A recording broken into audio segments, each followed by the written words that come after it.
There we go. That looks like that's working. Let's get some of that. There we go. Hello. How the devil are you all?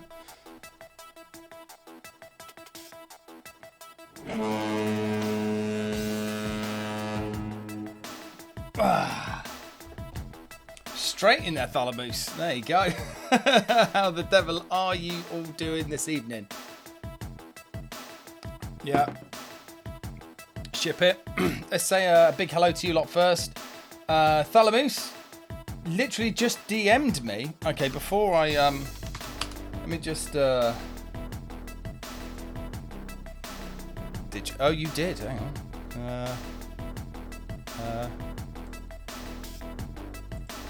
Oh, you did, didn't you?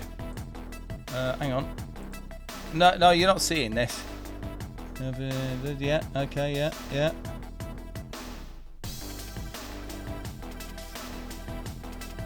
Oh, you got the Amiga Addict in there. Brilliant. That looks really great, mate.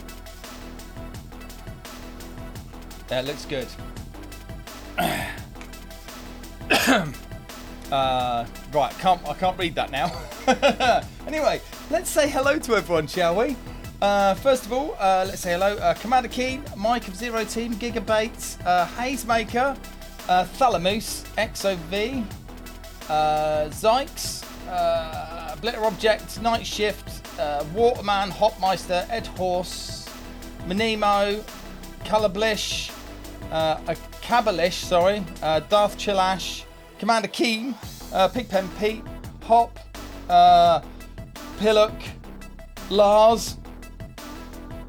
Who else did I miss? Night Shift, Blitter Object.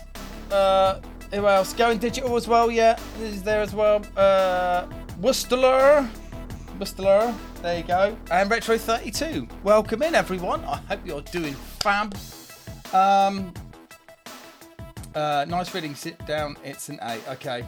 Amiga Gamer, welcome in. Of course, I missed it. It's hard, man. This chat scrolls pretty quick, man. I'm trying my best. JC1980, how you doing, mate?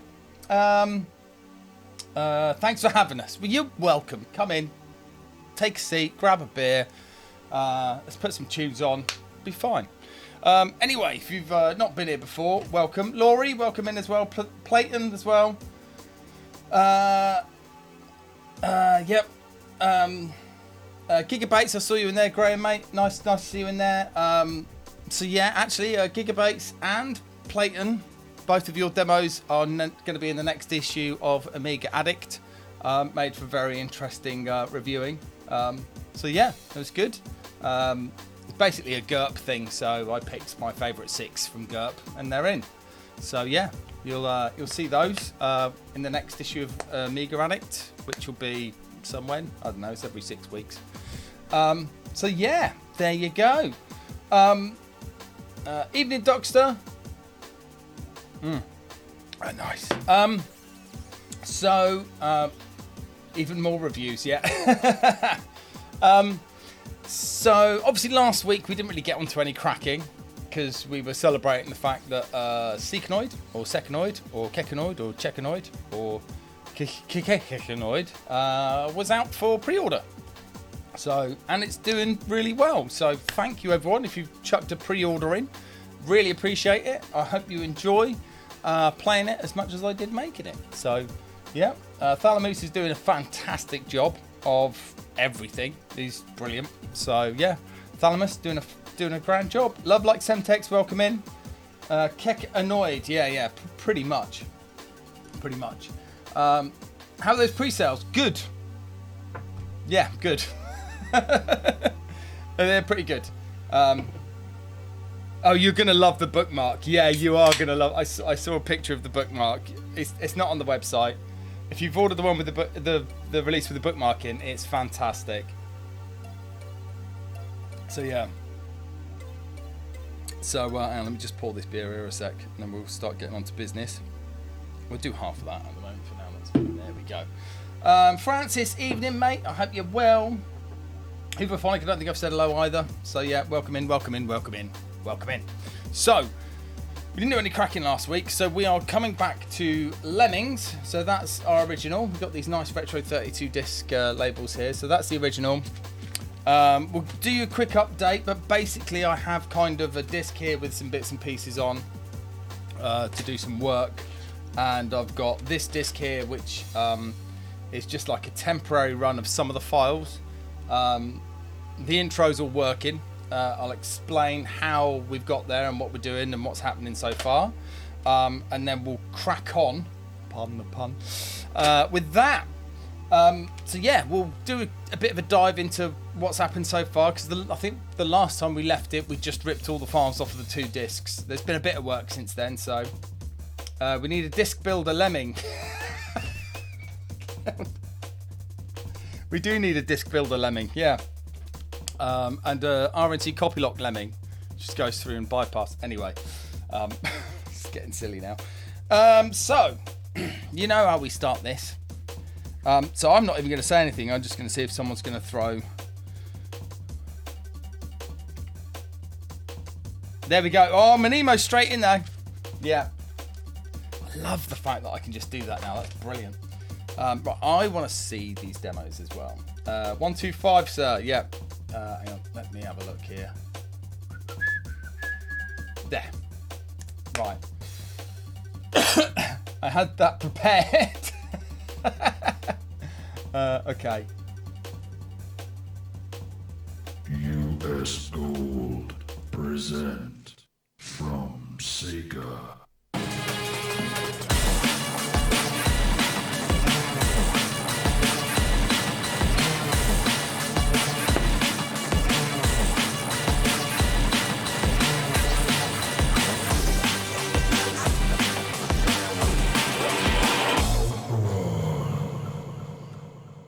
I mean, to be fair, it is a little more enjoyable to more people now, isn't it? Now we've done the abridged version with a stonking drum and bass remix. So, you know, that's still black. Oh, that's why, because I'm in the action replay. Way more punchier. There we go, get a bit of Simon. Tonight's beer, Winterbloss Rach beer. Mine is a Lost Lager today. So, yeah, which is nice. It's good. Good little lager. So, has the old right outrun gone? Was I saving my points for now? Oh, Pillock, mate. Oh, I'm sorry. It's not gone. It's just, you know, it's on holiday. It's on hiatus. It's moved to a different department temporarily. I'm sure it will be back. You know, at some point. Who knows? So. It's gone to live on the farm. No, it's definitely not done that. I wouldn't be that mean to that Outrun redeem. It doesn't matter how much you mod the Outrun intro. As soon as I hear US Gold presents, we all get depressed. We all get PTSD for the low frame rate in the Amiga version, don't we? So yeah. Sorry. A bit of a frog there. Right. I can't remember what this is now.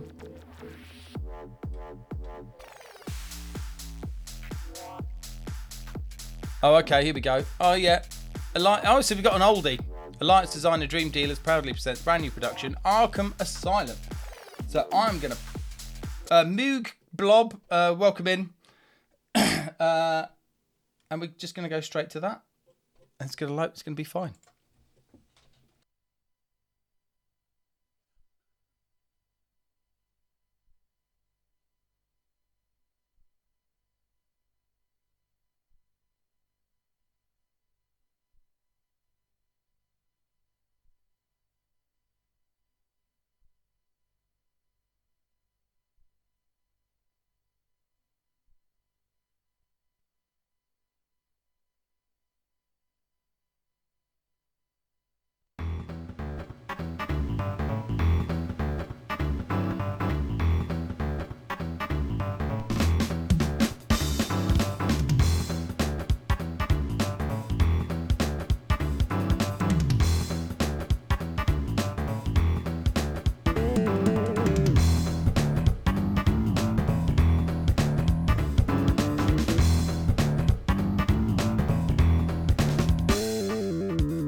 Yeah, no, I'm not waiting for that.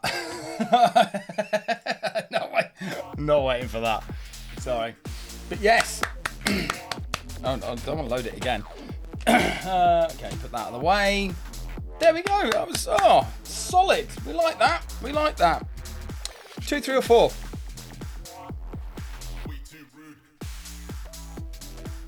Three, Keen. 3. Okay, straight in there. Okay, let's see what this is.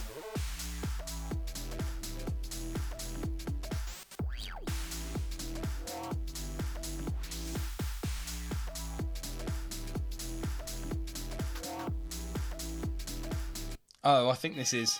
Oh, yeah.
And that's it.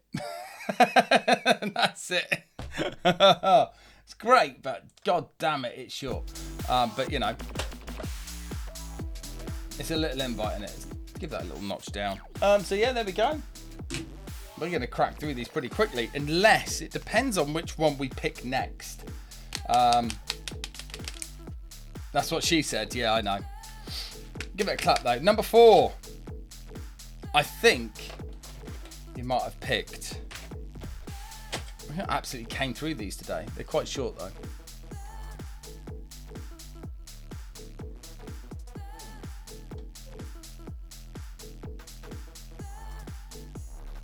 So yeah, I have no idea what this is.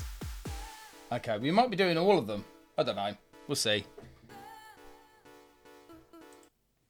Oh yeah, actually let's leave the music running, because I did run this a bit earlier and it does take quite a while. This is 64K by RNO, called Armpit, I think. That's it. That's the one Platinum. I'd never seen this before. But it's I mean, would it have killed them to put a progress bar here? Hey, Hypno Shock. Yeah, we're having a fab time. Always having a fab time on a Wednesday night. This one that's just going to start, isn't it?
I mean, that's abrupt, isn't it? Come on, guys. You know, can you know, do me a favour here, will you?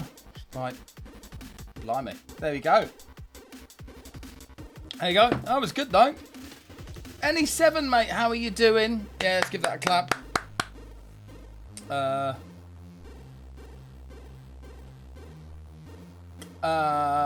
Self-promotion stinks, but corporate identity by Spreadpoint would be a great fit for today's topic. Just saying. How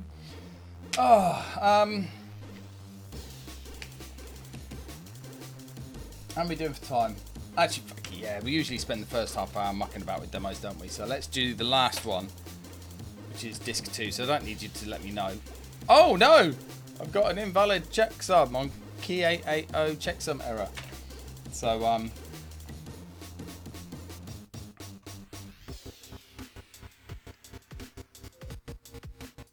I'll look that up. Dendy, thanks for the resub, mate. 10 months now, blam. What's up, pirates? Yeah. It's a Sudan virus. Lamer exterminator, mate. That's what it is.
go. That was great. Love that. A nice big slab of 1991. Very good. A bit late to the party, but got hung up on my A1200. Evening chat, evening Riker. How you doing? Zoom's pretty cool, actually. I mean, to be fair, I think Andromeda did it better with Murder of Scrolls. That was, I think we showed that a couple of weeks ago. It was, yeah, it's a bit of an arse kicker, that one, wasn't it? So, 91 was great times. It was great times, isn't it? So, yeah. Right, I know you'll love to watch demos, but we do have to get on with the business in hand, which is removing copy protection from a game. So, right, so let's, where did we get to then? So, we ripped all the files off the disk, right? You remember that from a couple of weeks ago? That is far too bright now. That's a bit better. Daryl, man, how you doing? So let's go to the desktop and I'll show you a couple of folders and then it might make a bit more sense, right? So there we go. There, brilliant. Right, now I can see. Right, so Google Drive, Amiga, Lem. Okay, so these are all the files that we ripped straight off the disk. There we go. Apart from these intro anim cuts, that I was messing about with stuff. Don't worry. So I'll explain my reasoning for that at some point when we get to it. So actually, in fact, we could just delete those because I can do those again. So total disk size here was total file size. If that doesn't include some fluff, 1.55 meg, right? Now I had a look at this. Because some of the files looked like they were packed. So XFD Decrunch came to the rescue. And then I managed to unpack everything. And hopefully this shouldn't have loads of fluff in. It's got a couple of text files in it, that's fine. Okay, so they were packed with Bite Killer. Best Dawson's Creek episodes. But you know, actually, you don't want. I've got another Saved by the Bell folder as well, so... So unpacked. Oh, geez. Right. Okay. So that was quite a bit bigger, right? 3.2 megabyte, right? So it was all packed with Bite Killer. And all I did was write a little script, a little thing to basically run each file through XFD Decrunch in WinUAE. And it detected all the Bite Killer files and unpacked them all. So that's why it's like 3.2 meg here. I don't know if I've got like fluff in here as well, but I think that's pretty solid. Okay, yeah. So yeah, that was that bit. Yeah, it is me who runs I Love Screech. Sorry about that. It's such a folder he has prawn. No, mate, we all know you're supposed to put prawn in your fonts folder, right? So, just as a rough estimate, right? So, with the files unpacked, 3.25 megabyte. Now, I did a quick. You know, how big does my bum look in this test? So with ZXO, oh, that's not right. That's missing stuff, I think. I don't know, maybe that's got... Okay, that's looking a lot smaller. Okay, so basically, mental note to self. Yeah, fonts folder, that's where you put them. So we're trying to size this up to be a one disc version, but also include the intro. So I tried basically just ZXO across the board, and it's not going to fit. There is going to be some extra shenanigans that needs to happen, right? So is the intro an IFF anim? And only the zooming logo part. So that is basically where we're going to get our biggest win, right? If we shrink that down, take out a bunch of frames, we'll save loads of space. But also, I'll show you what we did here, right? So let's grab a chord, right? So I'm sure you recognise what this is. This is, well, make the shrinking logo real-time effect. Thank you, Playton, but I'm not going to that much effort. I mean, you know, if you want to code it, then fine, but yeah, no. Just cut some frames out and get it on the disc. So So this is an IFF file, right? And it's an ASVX file, which has that's obviously a header file, which describes some stuff there. That's pretty pointless. There's some annotation there, which is pretty pointless, but I've left that stuff in at the moment. But then you've got a body here, right? Come on. And then that is, that's the size of the body. So that's basically the size of the sample. So 8D4, if you go down here, as you see, it's basically where, so that's an uncompressed sample, right? And there's loads of those over the disk, right? They're not compressed because Byte Killer just it probably ends up making them bigger. They're not deltaed in any way. So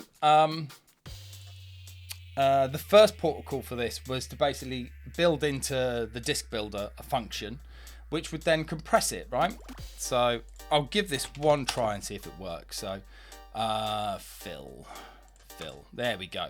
Right, get a brush. Okay, so, and of course it doesn't work. There we go. Right, so you filled the disk. It's overfilled at the moment, but the game isn't cracked yet, so I overfilled with paint. Right, so basically imagine you've got, come on.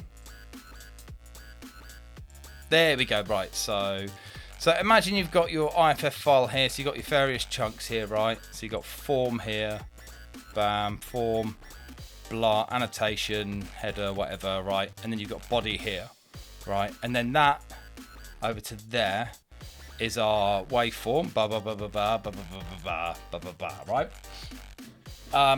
So the disk prepper sees that, the disk builder sees that that's an IFF file, looks for the body, right? Obviously knows how big it is. It then does a 4-bit delta compress on that, right? So imagine that's cut in half. It then puts that 4-bit delta sample up there, right? IFF, yeah. So what happens is when the game loads, the loader that I've built, basically when it loads one of those files, it looks for an IFF, right? Sees that it's a sample, gets to the body, and then uncompresses that down to there, and then fills up the sample there. So all of the samples, so basically built in, right? So the disk builder goes along to each file, finds it's an 8-bit sample, yeah. IFF ASVX is a sound sample, yeah. It's a recognized file format. There's loads of documentation about how it fits together. So yeah, so the specific loader that I've built for Lemmings automatically walks the files looking for IFF files that are samples and then uncompresses them automatically. So AIFF, that's apples actually. I don't think they're the same. So and because the file is crunched, the wasted space is reclaimed. Yeah. But it's still an IFF. Yeah. Are you talking about the AIFF or the IFF? I don't know.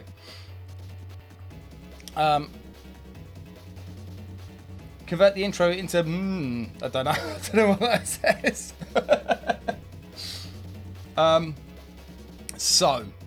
Okay.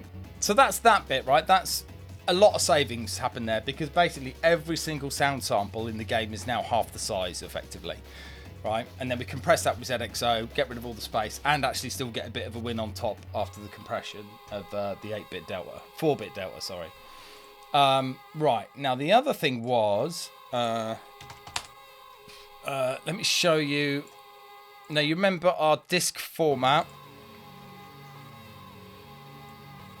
usually uses a long word, right? Is 4-bit delta lossy? It is a bit lossy. It doesn't sound as good, but you know, who cares? So AIFF is still IFF. Riff is Microsoft's clone copy abomination of EA's IFF, just with little endy in this. So Riff WAV is a correspondence. Oh, okay, cool. This tune's School Mixtape Days. Yeah, this one's mine. DVS. This is from a music disc that I made in 1992, called 24 Hour Efix. It's called an Easy E. Polpo, thanks for the sub, mate. Oh no, more sub months. Thank you very much, mate. So now let's just, as a comparison, right? Let's grab, for example, TTE. No, home, Amiga. Yeah, TTE. Yeah. It goes a bit weird here. Let's take Xenon 2 for an example, right? So you remember our file table usually looks like this, right?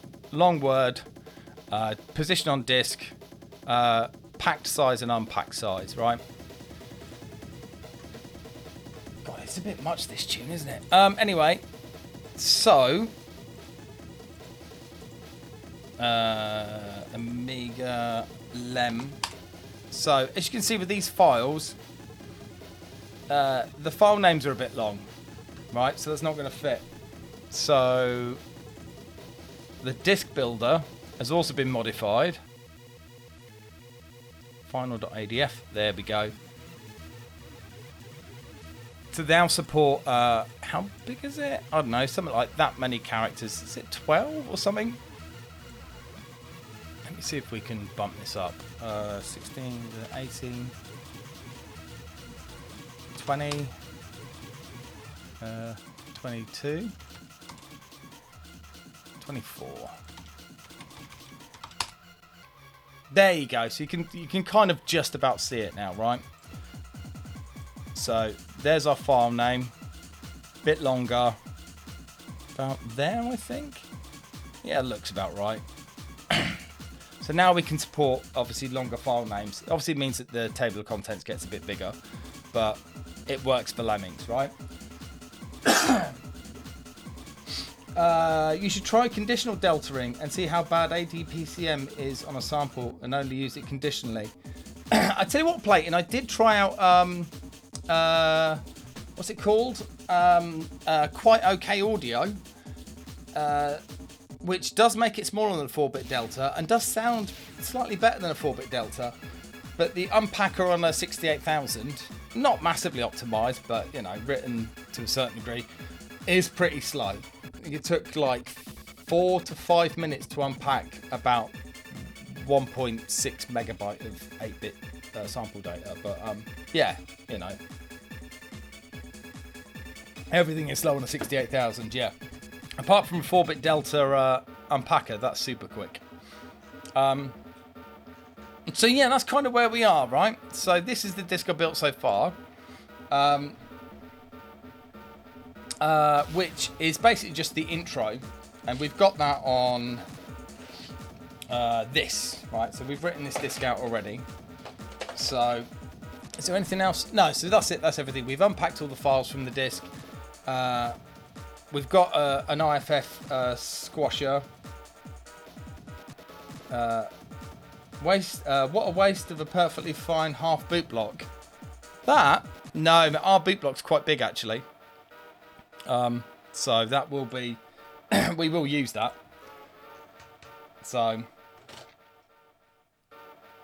right, so, uncompressed all the files, set up IFF compression, changed our disk builder, and then changed our loader. The other thing that we needed to do, let's see if I can find this. Don't know what we've got loaded up here. Oh, the sprite test. Yeah, it's not run that. Open recent TTE loader lemmings. Okay. So now I don't know if you remember. Hop, how does it know which files are 4-bit compressed? Because they will be IFF audio files. So you'll see in here. So this is basically the loader. This is where the uncompressing happens, right? So I don't know if you remember. D1 was being passed. Keswick? There we go. I think I got that right. Booney, welcome in.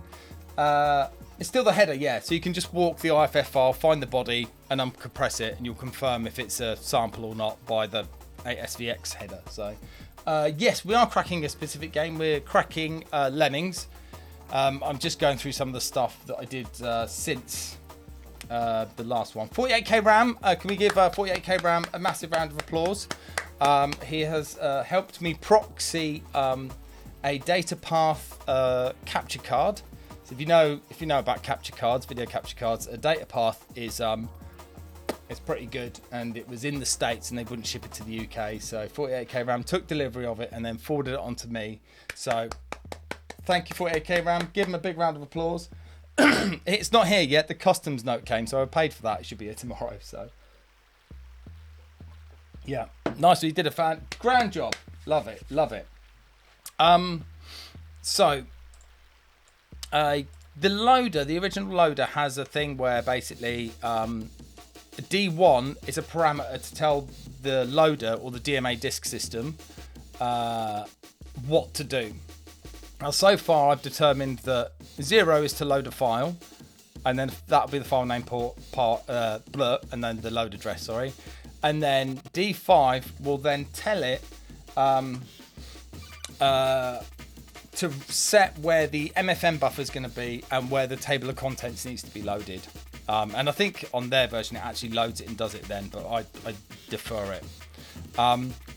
So yeah, I have to basically emulate that now because the intro and stuff does move around the table of contents and the MFM buffer for memory reasons. So basically I'm now making a Lemmings loader emulator at this point. And I did this the other day. It called it with a parameter of 2, but it didn't seem to mean anything, so I just patched it out and ignored it. So yeah, so that'll set up the table of contents and MFM. That does the load. That's got all of our caching stuff in. I think we've described this before. A Lemulator.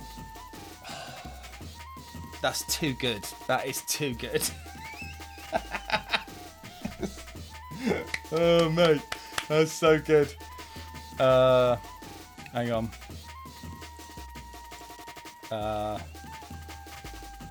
Lemmings Lemulator. Yeah. Lemmings Lemulator version. Have I spelled that right based on Lemulator? Yeah, good. Right, that's going in. Obviously, I'll release the code for this but at the end of all this. Right, so yes, uncompressor. So that does the load. There's all this stuff here to do with the way it looks of the file is slightly different because we don't compare long words anymore. Bit Looney, raiding in. How you doing, mate? Welcome in. It's this third week in a row Bit Looney's raided us, so give him a big warm welcome. I was on his channel earlier. He was playing with A6, which was amazing. And let me see if this works. Give him a follow because yeah, he does cool stuff with electronics and SOCs. So yeah, that's your kind of thing. I know JC98. That's definitely your kind of thing. So definitely give him a follow. Florence Sachs, here we come. Welcome in. Yeah. I'll run out a bit quick here, but yeah. We're nearly getting to commercial break time, so unfortunately the ASIC is on the blink. Oh, never mind. You'll sort it out in 5 minutes off stream, so that's usually what happens, right? TMK, DK, welcome in. Who might have to? Yeah, give him a follow. I did this shout out. Yeah, give him a follow. So if you've just joined us, we're basically cracking Lemmings for the Amiga. And just going over some of the bits and pieces that I've done over the last couple of weeks and stuff. So just running through the loader. The bit that I wanted to get to, this is all the cache loading stuff. So if you've got extra RAM, we can load files up there. But it's kind of by the by now. The important thing is now the unpack function here, right? So it does the ZXO decompress. Then it says file unpacked. Now time to check for IFF audio files.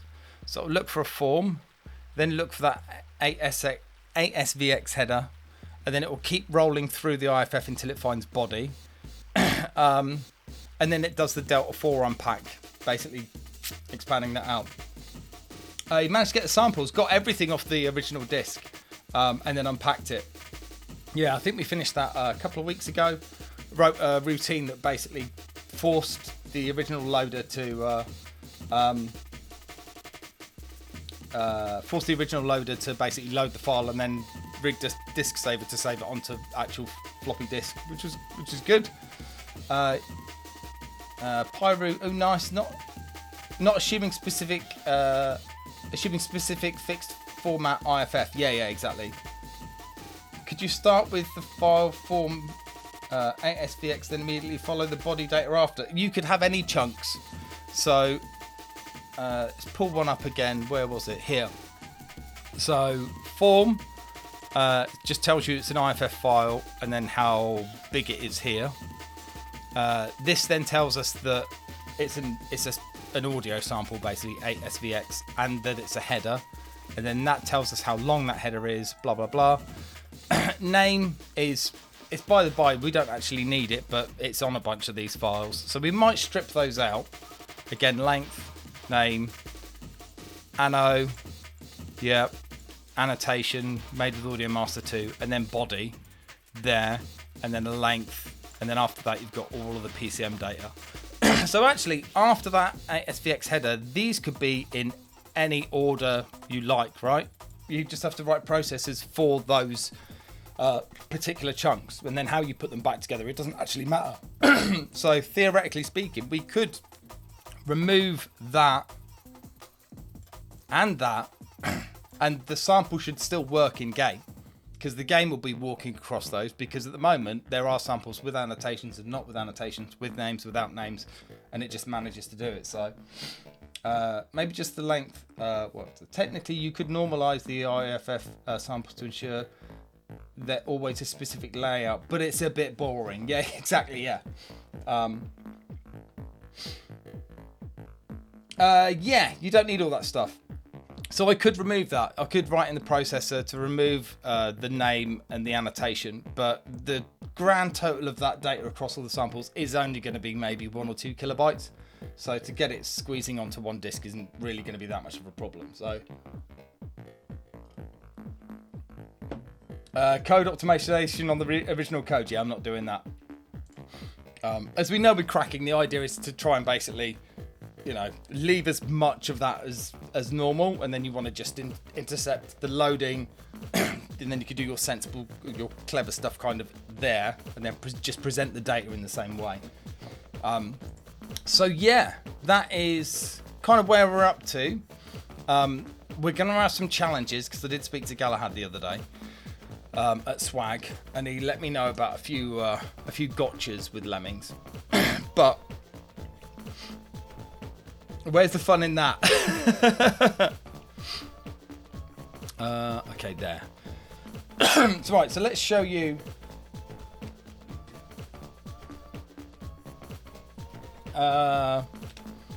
When this was done for creds at the time, there was time pressure, so quick and dirty it was. Yeah, exactly. There are checksums, and the copy lock is not standard. So, right. So let me show you what we've got here.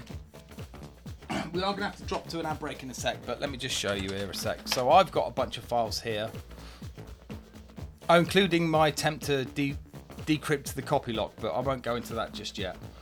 What I do have is my loader.bin and boot 3, which has the loader built in, and some patching, right? 7,000.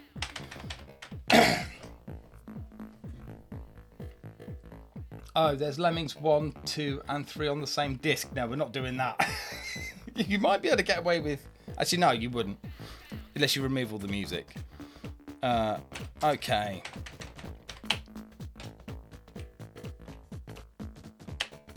Oh, that's not right. It's boot 3, isn't it? Sorry.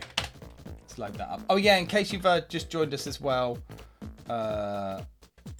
we are doing this on a real Amiga 500 with an action replay, with floppy disks, because why not? Oh, you got an action replay, Comatron. Brilliant, mate. Right, where were we? There. Okay, so this is the bootloader. Oh, that's the loader copier. And what does that do? I think that disables the byte killer decruncher, actually. Yeah, so that's what that does. Then it jumps to the code. Right, so let's just... So you'll see something in this that's a byproduct of the fact that I've disabled their unpacker. And I don't have a real AR. Where do I get that for my real A500 Plus? eBay. So this is as far as I've got in terms of loading.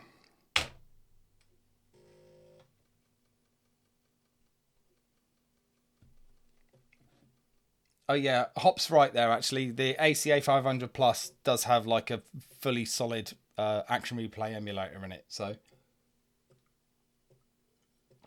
it's worth getting one of those. Oh, swap out your kickstarts then.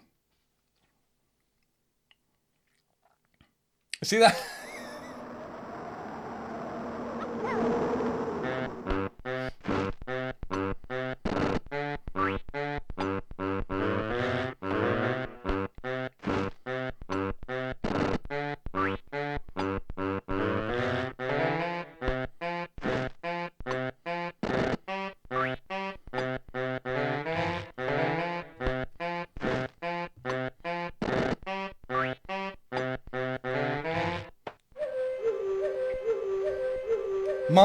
This is based on a song called March of the Mods. Hello, Glazed mate. How you doing?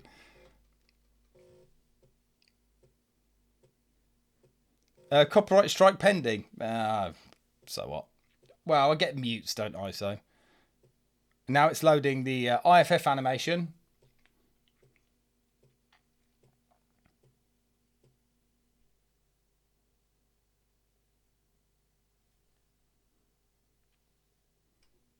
There you go. What's taking so long? Loading that. 260k of deluxe paint animation.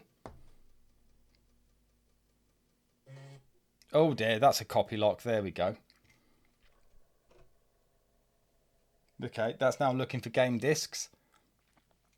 Now, just to note something here, let's just get some tunes back on a sec. There's a bit of a clue when the copy lock fails. You get this junk down the bottom. If you play the original game, it doesn't do that. So that's a bit of a clue there that the copy lock's failed. So yeah, the mouse routine was a bit weird in this game. I thought it was fine.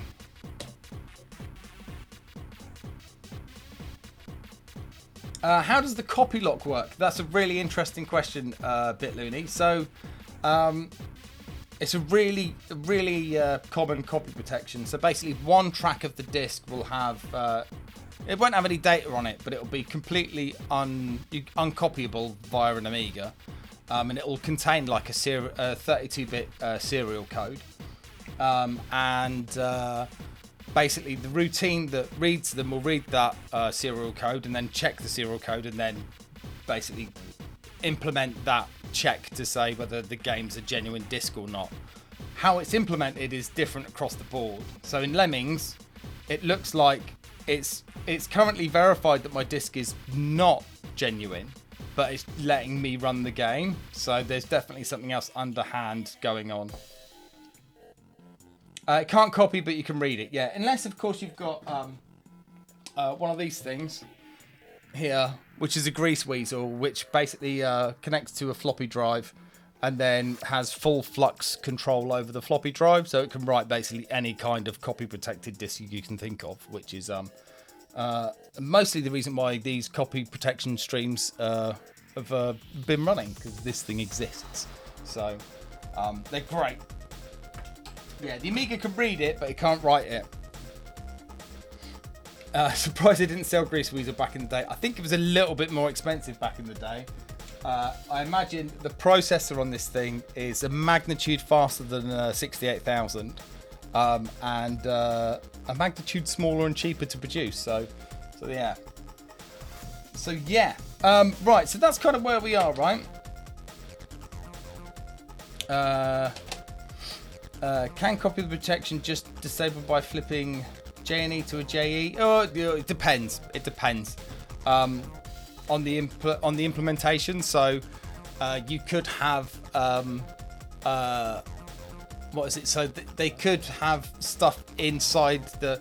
The interesting bit is the code itself runs in a trace vector decoder, so each instruction is basically decrypted and then executed and then encrypted, and the next one's decrypted, so it's quite hard to read what's going on.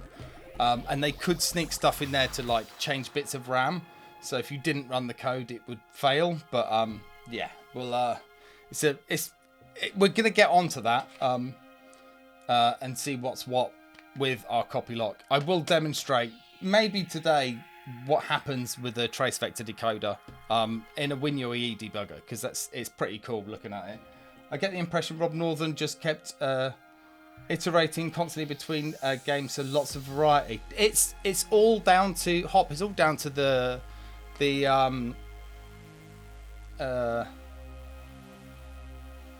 an override read. It just reads a serial number off the disk. If the serial number's not right, then what you do after that is where the clever stuff happens.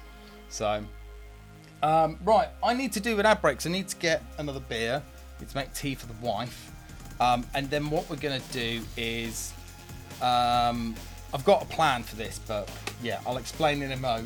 Right, you're going to get an ad break. I'm sorry about that, but that's how these things work. So you're going to have the TTE crack intro, and I'll be back in a bit.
Hello, we're back. Right, so I think what I'm going to do for this, right, we know the intro works.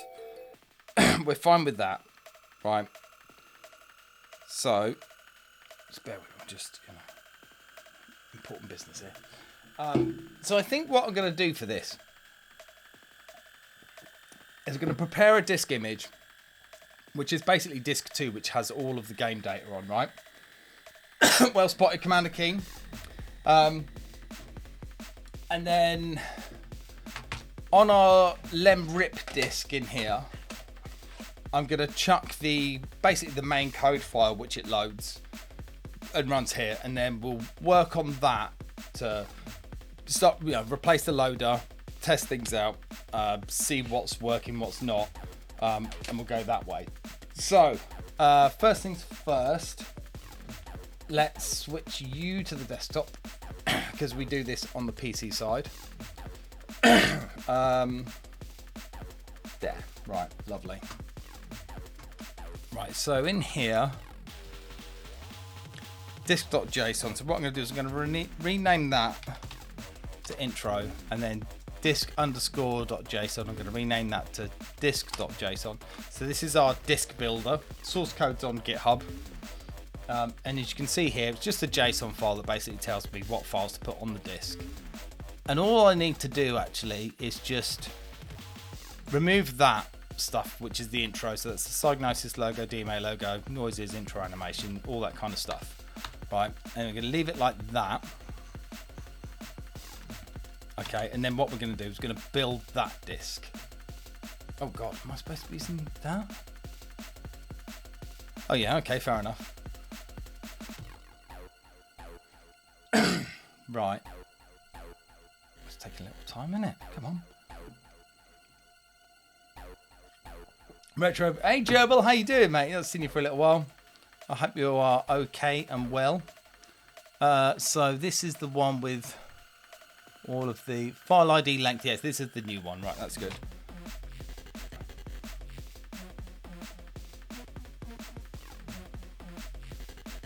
Oh no, that's deflate. Why is that deflate? That's not supposed to be deflate. Okay, hang on. Let me just change the packing method in here. Packing method. I think that's supposed to be 2. Oh yeah, it looks like it, doesn't it? There we go. Let's save that. It looks like it's doing it. Oh God. Is it doing it multi-threaded?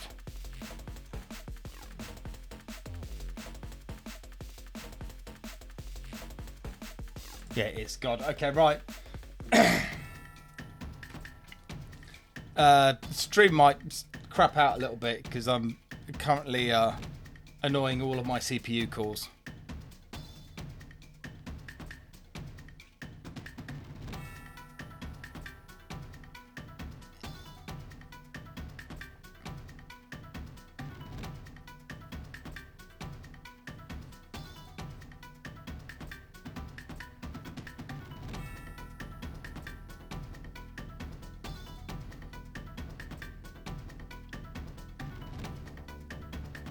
Is it still working, or have I glitched out now? Vampire MSX.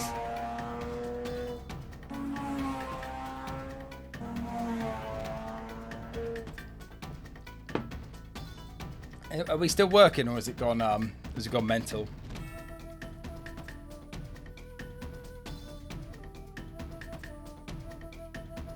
All fine. Okay. I forgot I put this in a parallel for each, so it compresses each file in parallel. Okay, so we've got a disk now. So let's go and have a look at that disk, shall we? There we go. So there's all of our, see all the files that we had in that JSON file. They're now here in our nice disk, right? So without the game code, how much disk space are we using?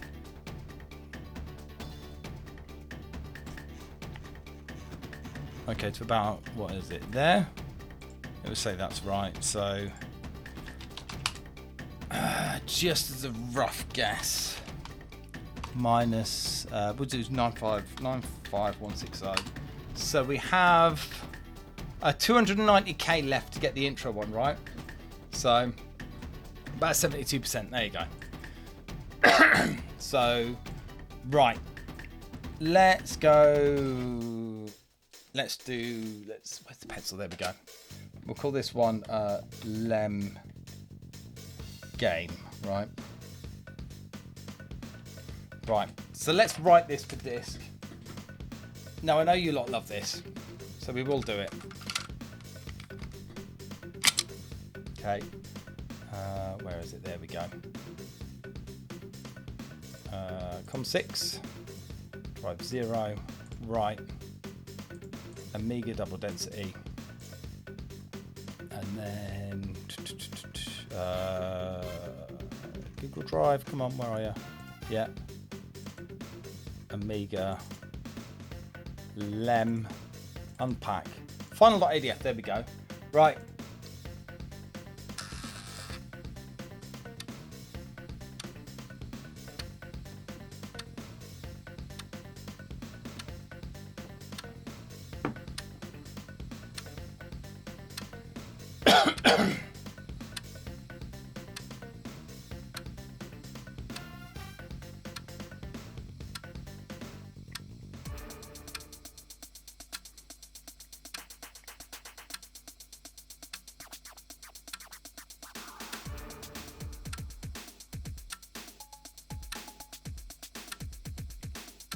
So it's much easier to remember the size of an Amiga disk as DC000, isn't it? So, and actually the disk builder, where is it? There, nope, not that at all. Oh, it's not. Okay, no, I can't see it. It will tell you how much space is left on the disk when it runs this. So, 160 times 1600 bytes is another good way of doing it as well. Yeah.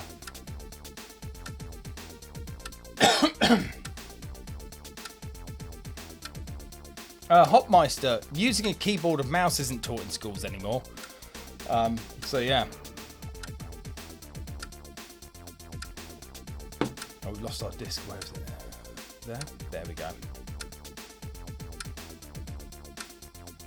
I wonder how ChatGPT reacts to guru meditation errors. Yeah. Okay, right. So we've got a Lem game. Now, we're going to do the thing that I still find the most amazing that exists. Rob Smith's not here this week, but yeah. So that disc with like the crack files and stuff, that, you know, my like working disc, we're going to put that in this floppy drive eventually. Ah, there you are, lurking. No worries, mate. I'm going to plug that into this floppy drive, which is connected to my PC via USB. And I'm going to load WinUEE emulator. Right. Very popular emulator. It's absolutely fantastic. And I go to my setup here. Right. I'm going to take it out of turbo mode because that completely throws it off. And then I go to floppy drives. And now I can select my floppy drive that's connected via USB. There we go. And now in the emulator, you'll see Amiga Action. There you go. It's now reading my floppy disk. I love this. This is so good. Then go to File Master. Here we go. That's so cool. I mean, we have to give it to Rob Smith. It's just brilliant. It saved us a bunch of times as well. Okay, so where is it? It is Lem, isn't it? And then the unpack folder. Yep. And I think it's just the file called code, isn't it? It's 137k. Oh, it's quite big, isn't it? Plenty of room though. And it's not main, is it? Main is MFGH main. Now that's the intro runner, so that's fine. So it is that. That's basically all of the game code. So, well, this week I just finished the Sana 2 driver for the Amiga. What on earth is that? Explain. Over the weekend, I saw an Amiga 500, 1200, 4000. A lot of other computers. Oh, VCF West. Nice. Network driver used by TCP/IP stack. Oh, right. Okay. I'm going to skip this tune, actually. It gets a bit noisy. Where is it? Oh, we're in Winyoe. That's why I can't skip it. Okay, hang on. That'll do.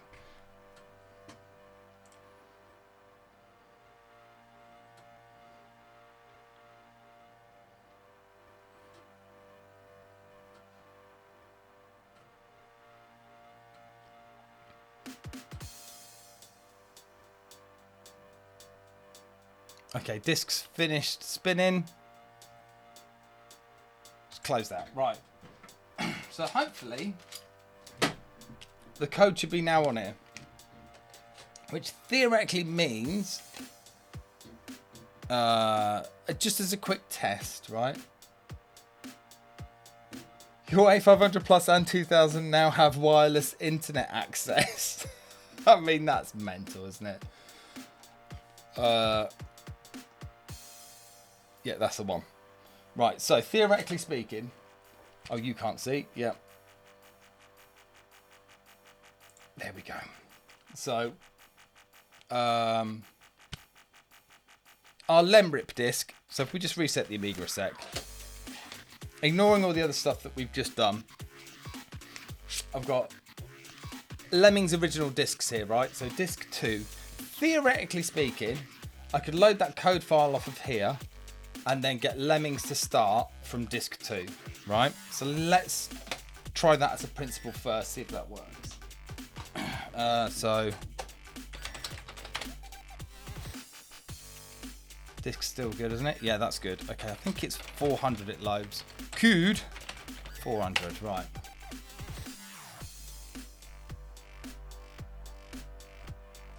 Flipbox, yeah. I mean, it works, but it's not very fast, is it? Okay, that looks good. Okay, does a trap, which is fine. Okay, and then this reads some extra memory from somewhere, but I don't know where it is. Is it 4 or 8 or something? Ah, that looks like it, doesn't it? I thought that was it. BEQ, yeah, okay, so 4, we need to clear that off. I think we'll clear 8 as well, just for good measure. Right. Kill the DMA, kill the interrupts, and theoretically speaking, we'll put Lemmings... Oh, we need to put disk 1 in first, because it will do the copy protection check, won't it? Right. Let's go 400.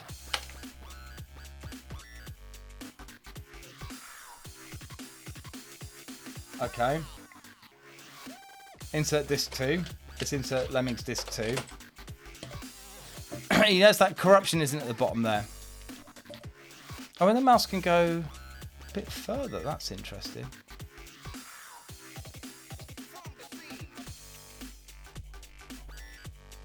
Oh. Hey, Rom. That's interesting. I don't think I've written disk 2. Let me just test this out because I need to make sure this is right. Oh, for fuck's sake. Okay. Just want to verify that this works first, right? I'm sorry, chaps, but okay. Yeah. I appear to have forgotten to write disk 2. Okay, so let's just test this actually works. So I'm going to write the original disk 2 to disk. Just for balance, I've not designed any Amiga network hardware. Neither have I, mate. So yeah, you know, we're in the same boat. Okay, right. So I need a Lemmings. Where do I know where I put it. d:/IPF. Yeah. Lemmings disk. No. disk 2. There we go. And then take that off, otherwise it won't write a protected disk. There we go, right. Oh yeah, the phone's ringing. Can you go pick it up?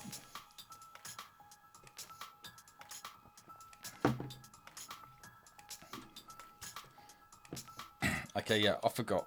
I did this slightly wrong.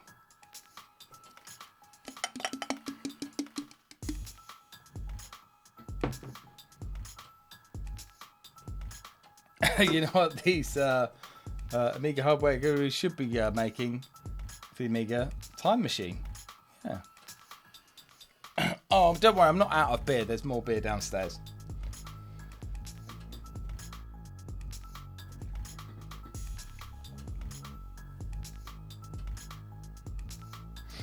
Okay, where's my Lem game disc? So we don't need that, we need that.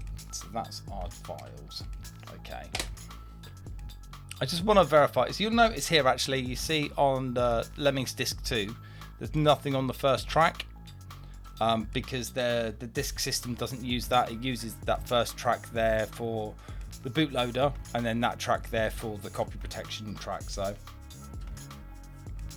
Hoffman out of beer, tell Eric's joke, tell me another. I mean, even if I run out of beer, we've got an exception handler that then defaults to wine. So it's fine.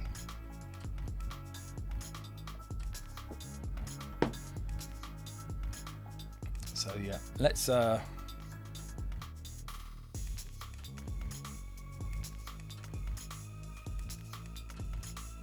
like the beer signal on the oh yeah, BERR, that's actually a signal, isn't it? I don't know. Do you think we would have spotted the checksums without Galahad's tip off? I had someone else tip me off that there's checksums. You will find them out if you played the game for a little while. So that's kind of what we need to do today, is find out how far, if we just disable the RNC copy lock check, and then we just play the game, how far can we get before stuff goes wrong, right? Which means we've got to play Lemmings. So, yeah, the first track always has to be a standard MFM format, or system can't load the boot block. Yeah, but if it's a disc 2 or whatever, then that doesn't actually matter. You could fill the whole disc if you're going to do it that way, but this obviously standardizes every single disc, so you can have multiple disc games in their system. And, you know, their table of contents of the disc is always in the same place, so. Right. Right, so let's go back. Now let's see if the original game boots from... Where's Lemmings Disc 1? There we go, Lemmings Disc 1. I would like to look into the Magic Amiga Atari dual system discs. Playton, they're quite interesting actually. So they use I think they use the Rob Northern loader, or you can do any loader. Basically, one side of the disc is Amiga and one side of the disc is Atari ST, which is basically MS-DOS effectively. So the Atari ST kind of launched with single-sided discs. So the Amiga side could just be on that side, and then you write a custom loader that only reads that side of the disc. In terms of the first track, I think the way they do that to get the boot block on there is the sync marker for the boot block is basically put a bit further on. So the I don't know the ins and outs of it. Rob Smith might do, but I think it's like the Atari ST section of the track is there, and then the boot block for the Amiga section is there, and then the sync marker comes along, hits that, and then gets your boot block. Or it's magic, yeah, something like that. So, just say it's magic. I did read up on it. It sounded really interesting. I kind of do want to make one. Okay. Right, now. So, let's do this again, right? I think that's where the expanded memory stuff goes. Let's now load 1:code 400.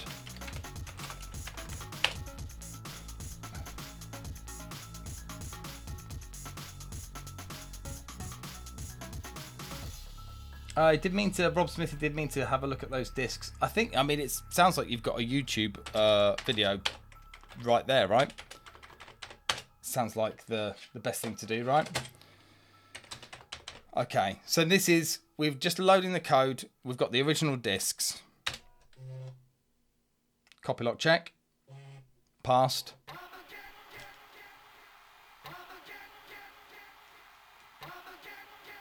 Okay, insert disc 2.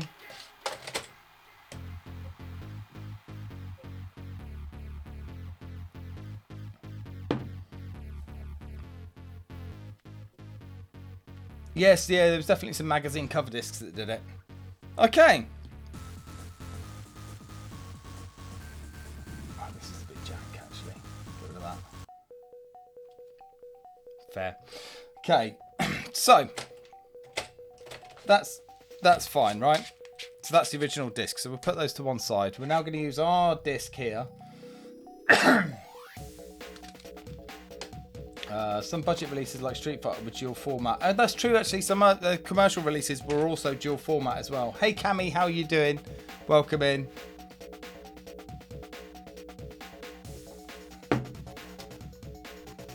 Hopmeister, IK Plus could have been. Yes, that's true, because the original game is only on one side of the disc, so.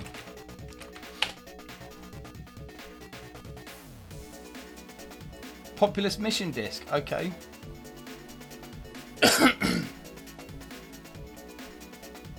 Right, so I haven't really thought this through, have I? I know where the copy lock is. That's no good. I need to find the loader. So let's just see if we can DFF020. Let's just search for track access or disk access. That might not help. We might have to put.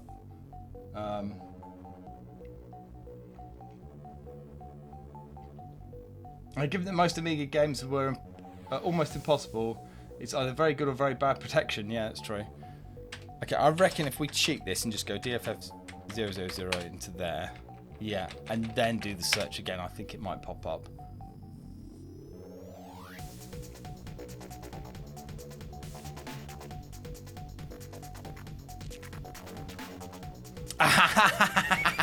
Yes. Okay, there we go. That's exactly the sort of thing that we want. Right, now I know what the header of this loader looks like. Okay, it really shows itself. So let's just keep scrolling up, and I think we'll find it pretty quickly. There it is. Cool. Right. Oh, I did have to write it down. Okay. Loader. Right. 7FB2, right? So that's where the loader is. And the reason why I know that's where the loader is that it does this sub from D1. D1's the function that you want to get the loader to do. So it just subs that and then jumps to all these different functions that it can do. Some of these do the same thing, so I wonder if they're just... Oh yeah, a load of them do the same thing. Okay. What keyboard is that? Hocus Pocus. It's an Amiga 500. So, I mean, it's a keyboard, yes, but it's also an entire computer in a wedge. So, welcome in anyway. So, I'm really hoarse today. It's really weird. Okay. Oh, underneath, yeah, probably a Mitsumi. I don't know. Right, so I reckon let's just go with okay, I know what we're going to do. We're going to load loader.bin to 7FB2, right? And that's our loader, right? So if we now just look at that code there, you'll now see it's our code. Bam, bam, bam. Right, so what I'm going to do now is there's code, and we're going to create our file called code2, which will be that plus 200. No, 400, isn't it? Because that's where it loads it. Right, so that's our save address. SM1 kind of code 2, 400 21B4C. Okay. I have no idea if this is going to work. Right, the copy protection's not defeated in any way, but the disk format is. So this is our disk with our files on, right? And all we've done is replace the loader with our lemulator. Thank you. US government service. No, I'm never going to take you down there. Okay, disable DMA, disable interrupts. Let's remove the RAM section because it doesn't. We don't need to know where that is. Right.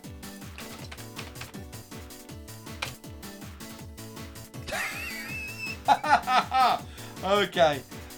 Okay. Okay, that didn't work.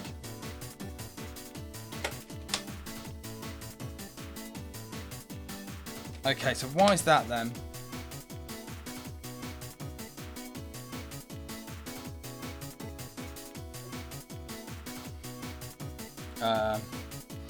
Okay.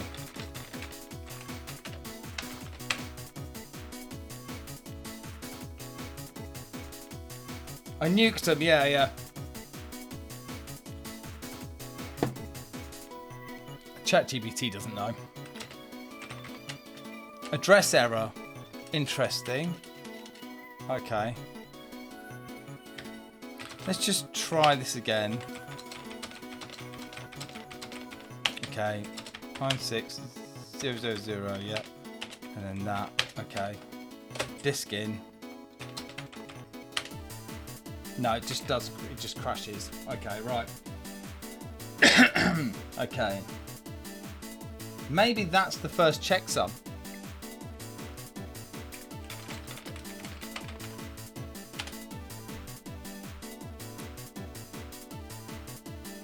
Maybe. Oh, that's code 1, isn't it? Okay. We don't want that. Let's see what's broken. Edit in hardware registers. Yeah, action replay's great. Okay. Okay, let's see where we go. Okay, let's do the prep again. Okay. Disable DMA, disable interrupts. Right, disassemble 400. Right, so that's over there, so that's fine. Just stuck in there, moves that into A0. Okay, trap 1, that's fine. Do the status register thing, that's fine. Kill all the DMA anyway. Okay. Okay, bit clear, BFE, easy. Okay, that must be okay. Yeah, that's all fine.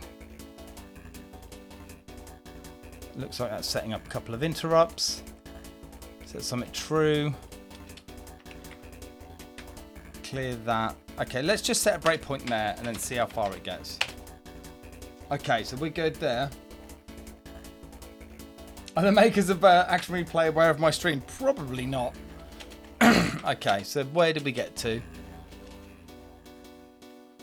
Okay, let's just go for each BSR and see if we can find where. Okay, that's still good. But this one. That still seems good.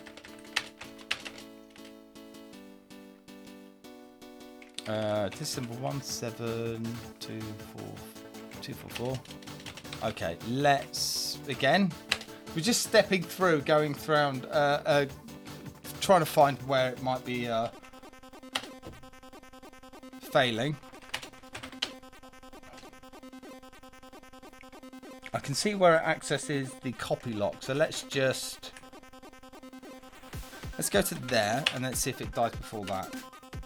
No, okay. So I bet it's the copy lock. So let's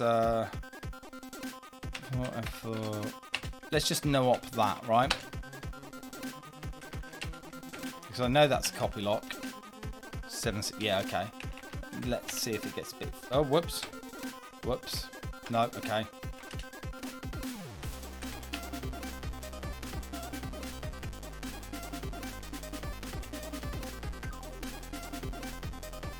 Okay, I'm just going to let that run now, actually. Just see if that makes any difference. Nope, still dies. Okay. Maybe it's tried it. Well, the loader isn't encrypted. So, how big is our loader? DIR1. Looks quite big, isn't it? 984. 984. Come on. Too big. Okay. Okay. Let's go from the top again.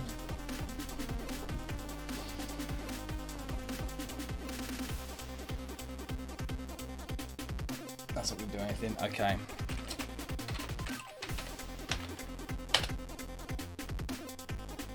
It's interesting because I don't.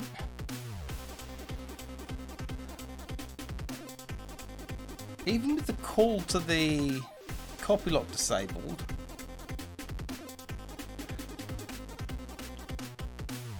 okay, I'll tell you what we'll try. Let's try something else quickly first. What we're going to do is going to load the original code, right, and then we're going to put the original disk in, but we're going to disable that copy lock check, right, which is... where was it? 7638. So let's just knock that out, right? 7. Okay, 404. Yeah. Okay. Let's do the same thing again. I don't think we need to do that, but we'll do that anyway. And then kill off that because we don't want it thinking there's extra RAM. And then go 400.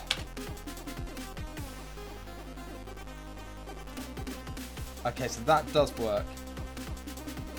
Interesting. Okay. So it's the replacement of the code of the loader that doesn't work. Okay. So... Okay. Oh, Pyro! That's a fantastic idea. That is a fantastic idea. That's a great idea. Should we give that a go? Okay, LM1 colon code 2, 400. Right. That's a great idea. Laurie, night. No worries, mate. Fascinating stream tonight. Thank you very much.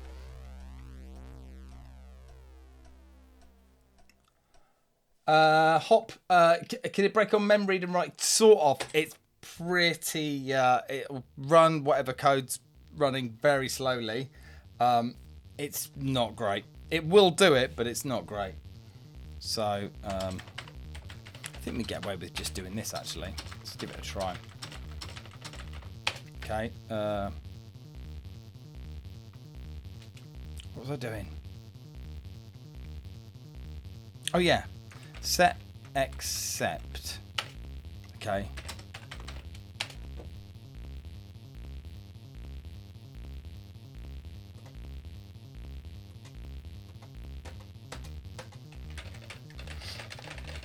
Okay, it doesn't catch that.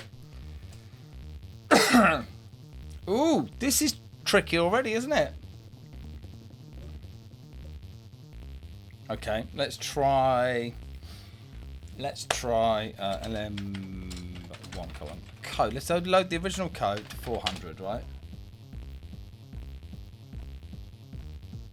I mean, I didn't, but it does it like within about 5 or 10 instructions, so it doesn't seem to be.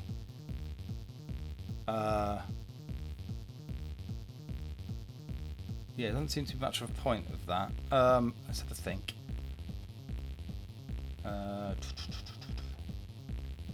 That's what I was going to do. Okay, LM1 colon loader dot bin into C12345. Right, so put the loader up into slow RAM, right?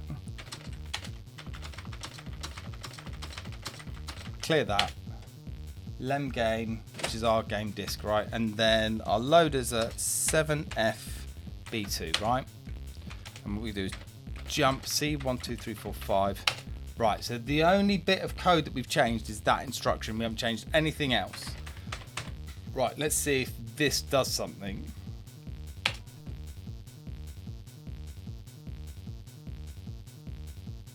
Okay, that is different.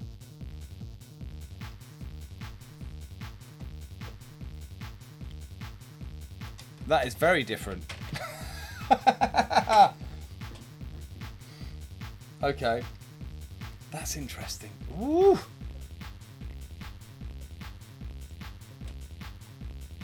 That might be a checksum check though, right? So...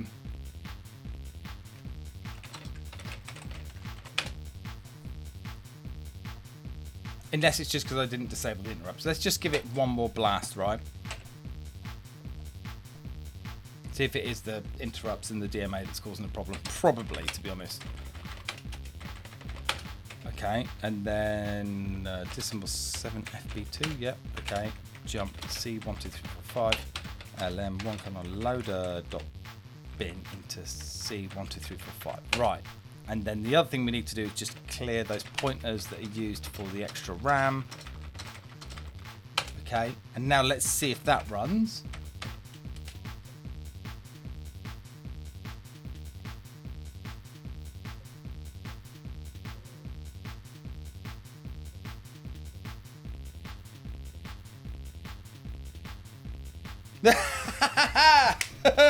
Okay, right. That's my error.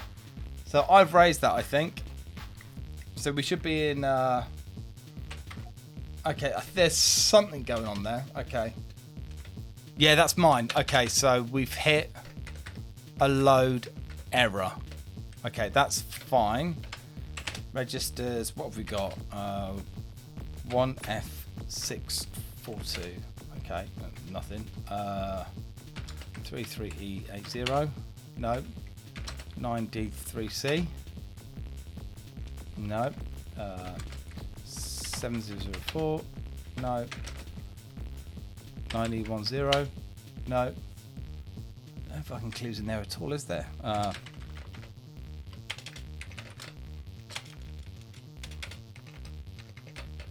So what do we do with the registers? A0, A1.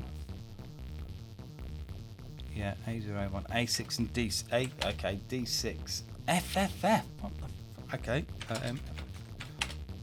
Okay, no. A0 into A2. So that should be 9D3C. Okay, that's interesting. And, oh shit, hang on. Didn't I do something with this loader?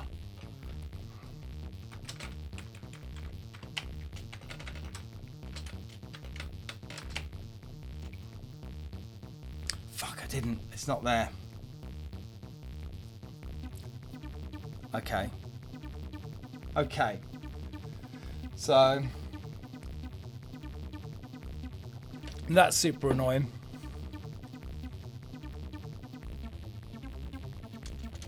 That is super annoying. Why did I do that? Okay. I think that's... oh, we should be able to work it out, right, actually. 22... oh no, actually, C 1, 2, 5, okay.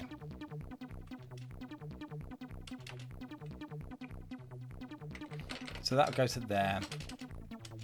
D1, D1, and that moves into D1, so you can't use D1 again. And then jumps to that. So we've actually lost the value. Oh, apart from the fact, actually, which is 0. Okay.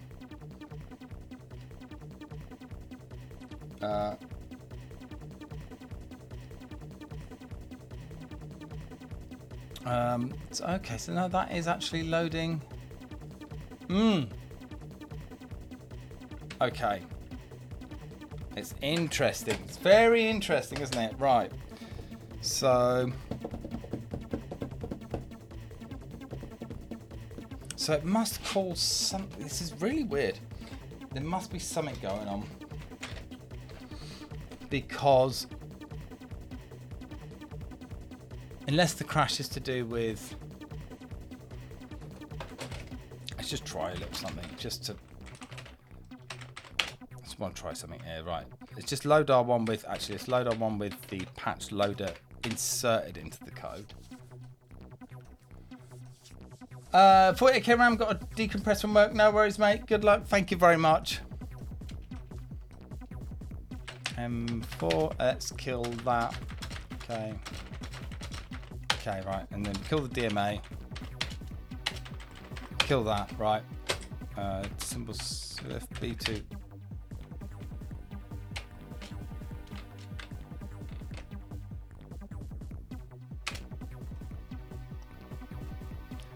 Oh, is that why it's failing?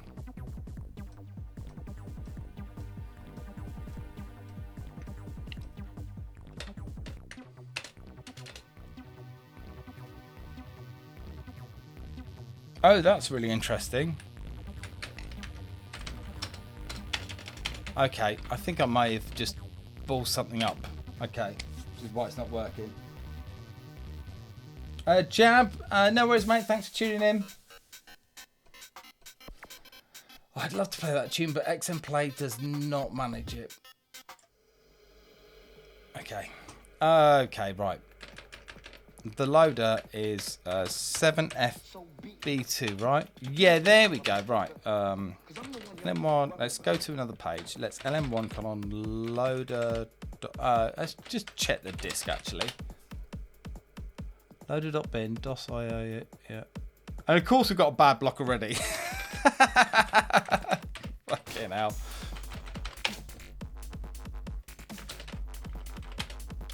Okay, that's correct then. Okay, so LM1 come on loader.bin to 7FB2, right? Which means we're not going to be able to save that now, are we? Because we've got a bad block already. SM1 colon code 2 40021B B4C. Bam, not valid. Oh, you absolute arsehole. Right, hang on. This happens sometimes. Let's just hang on. DIR 0. No, not that one. That one. Cool. Okay. Yeah. Let's format Q. Let's do it up here. Sorry. Format Q. Yep. Okay.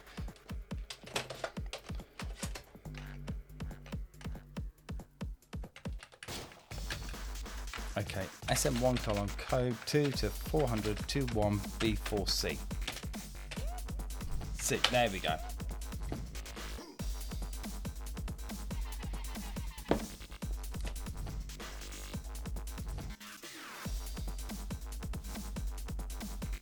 Bam, not valid is so annoying on the actual replay 3. Yeah, can't believe the cause is unknown and no workaround there. Yeah, it's so frustrating. I was thinking about disassembling the entirety of the ROM and then building a new ROM file for it, but let's not get too ahead of ourselves, shall we? Okay, so I've put that back in, right? I'm just going to check. Okay, we've done that, and then that's done. I'm going to put my game back in. It looked like I'd messed something up with the loading of our loader, so let's just try it. Oh, yeah. It was me. I messed it up. So actually, we've had a non-issue there.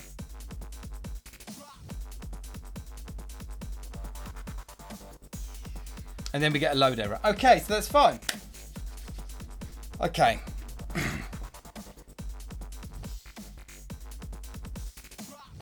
Okay, let's... do you want to get away with starting that again?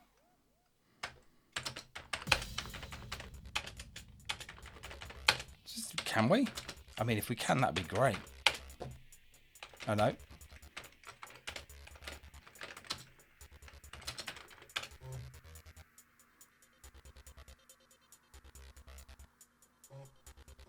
Oh, we can. Okay, that's interesting. So we can loop this round then. And let's find what call is freaking out our loader, right? Breakpoint set 7FB2, right? Let's go for, let's do it again.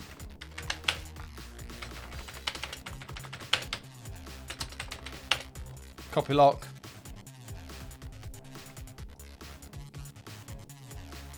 Got a scoot and chill. No worries, mate. Thanks for tuning in. So what's that? 5. So that's EA 72. Yep, that's the buffer. That is 58800. That is the MFM buffer, is it? I think so. Or no, it's the load address. Oh no. 5, yeah, that's that, and then that's the MFM buffer. Okay, so let's just go. Oh, we didn't catch that one. Okay, let's just... What are the breakpoints? Okay, it's still there. Let's just... Okay, good. Come on, wake up. So, 9CF6 icons, yeah. What's to load that? And let's just jump it in again just to make sure. All right. There's that file. Calls it again. Okay, here we go. This is the call that makes it go do lally, right? Which is 9D3C. Which is junk.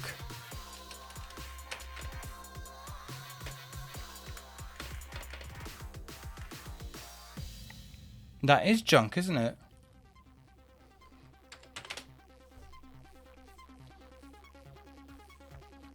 Oh, that is interesting, isn't it?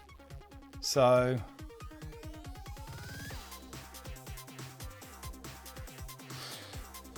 So that's trying to load a file from a file pointer that's at 9D3C, which has junk in it, right? So where did we come from? 32E4.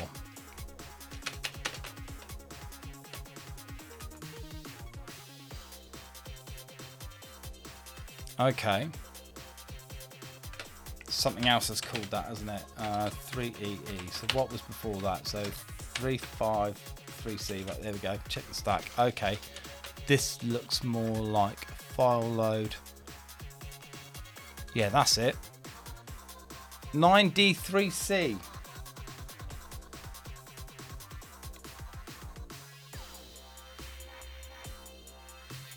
Interesting.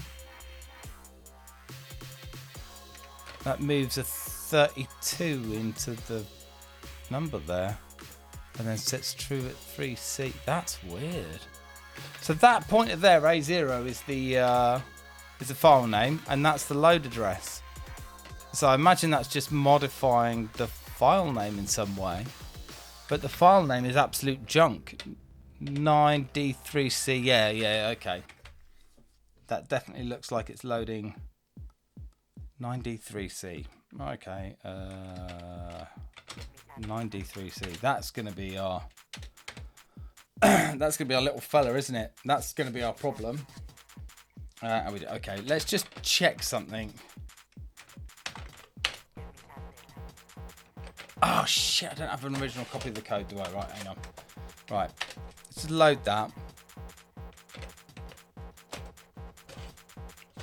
Nope. That one. Okay. 9D3C.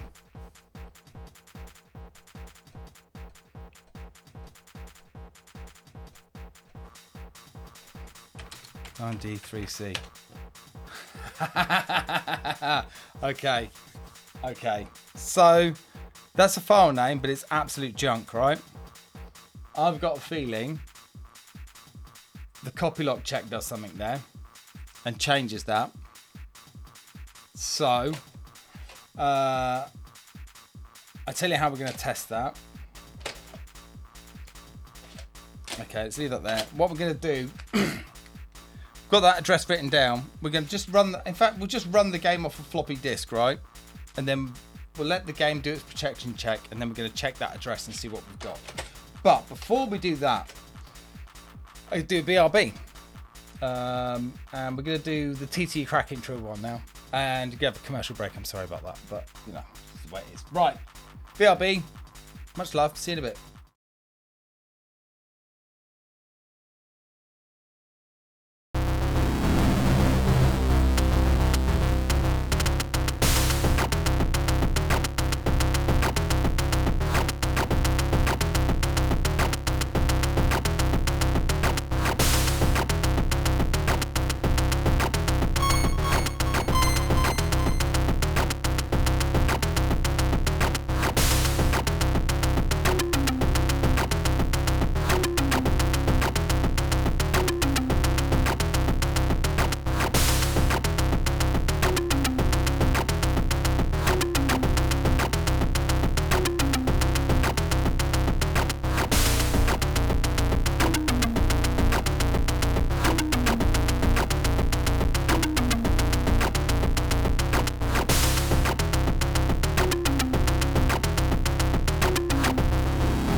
Right.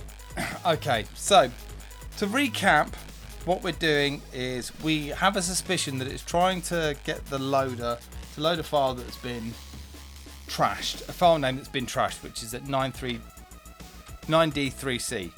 So what we're going to do is we're just going to load the original game off a floppy disk. Whilst it does that,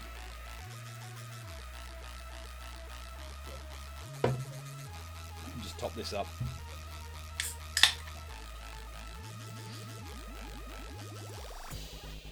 D3C, right.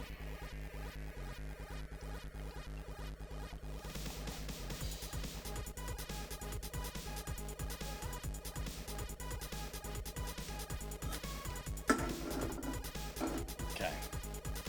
Cheers.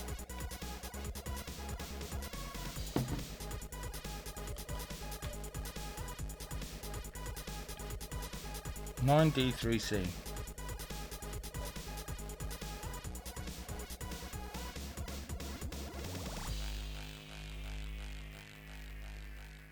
Prost, Skål, Makt.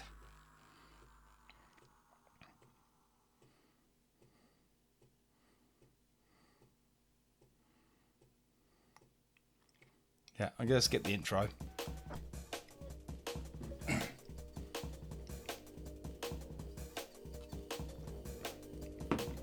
Well, I don't think it corrupts the file table. There it is. I think it decrypts a file name. So let's just check now. 9D3C. What is there? Okay. Look at that.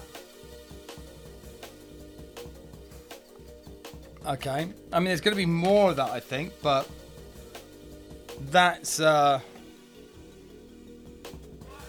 really good point. Okay, so I tell you what I'm going to do. I'm just going to take a photo of that, right? So what's obviously happening is the Rob Northern copy lock has a bit of code inside it that then comes to here and decrypts this, right? So what I'm going to do is just... Okay, it looks like it. That stuff was fine. So let's just take a photo of it, right? Jesus. Okay. Okay. Yeah. In fact, what I could do, which would be even cooler, is I could just load... take the game discs out. And then over on this page, LM1 code 2 to 400, right? To see how much of this is different.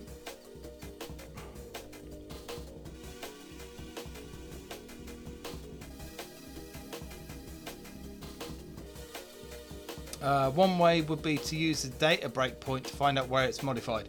On here, on an action replay, probably going to be a bit difficult. In WinUAE, no problem. 9D3C, right, so let's do 9D0C, right, so M9D0C, right, let's just see. Let's go up one.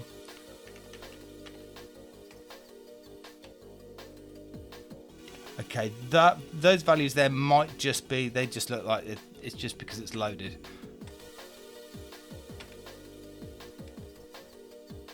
Potentially. That also looks like a load address has been... Oh, mate, that is nasty, isn't it? Because that looks like a pointer that's been decrypted as well, doesn't it?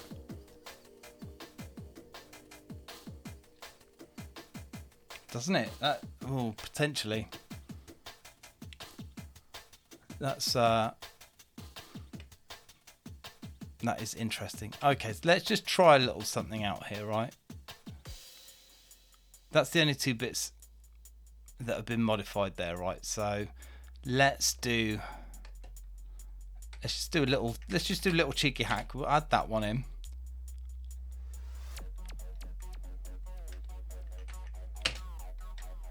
Okay, and then that one. Right, that's the only two we're going to do, right? DR1. Oh, you are kidding me already. Jesus.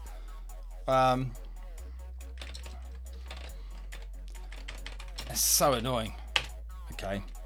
LM code 2 to C 1 2 3 4 5. Right. Okay. Yeah.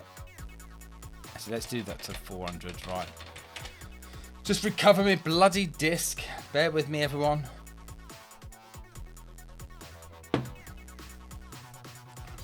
Okay. Format quick. Yeah. SM code 2 to 400 to no, code 3, sorry, 400 to 21B4C. Okay. Yeah, let that finish.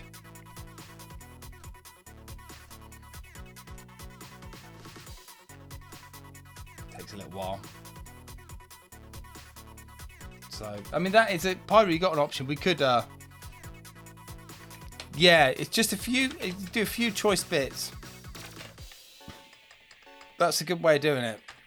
Because then it makes it a bit harder to, you know, to debug, doesn't it then? Okay, so we've got both files back. What aggressive anti-piracy method? Yeah, I mean, this...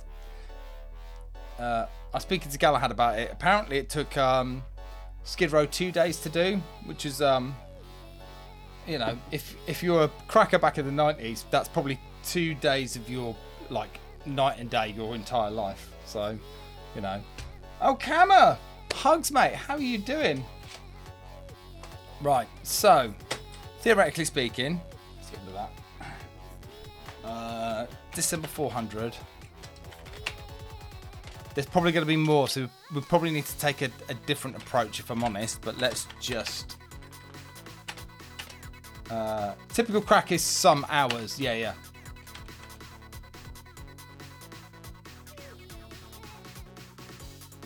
Chain from Semtex, also 90. Okay. Not 100% sure what that means, I'm sorry. Okay, and then let's just go 400. Game disc is in, right. Okay, we've probably trashed something now. Okay, let's just start from the top. 2 days like light years back then, yeah. He also told me, apparently, because it was originally cracked by Skid Row,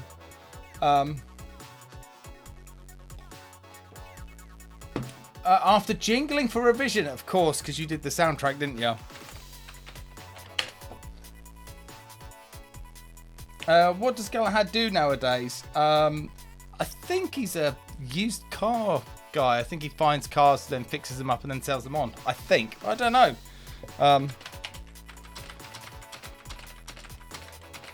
No idea. So anyway, the story was that apparently all of the original suppliers, it was like Skid Row's last chance because they'd botched a bunch of releases beforehand. So if they botched Lemmings, the original suppliers were going to just stop sending them the games. So yeah, they obviously managed to do it. So, oh man, what's happened now?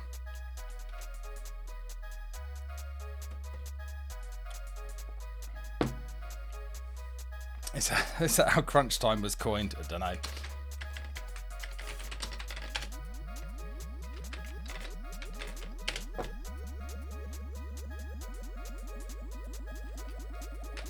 This is weird. 1 column code 3.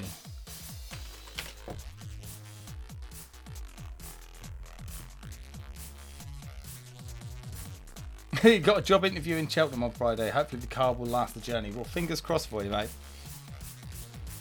Right. Yeah, 7F B2. No. Oh, for fuck's sake, yeah. Hang on. Yeah, I've ballsed this up massively. Bear with me one moment.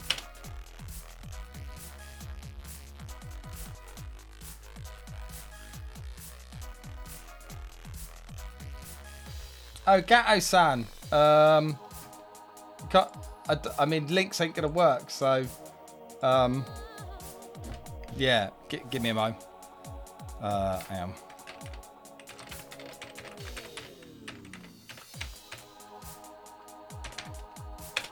Look at that. Yeah. Okay.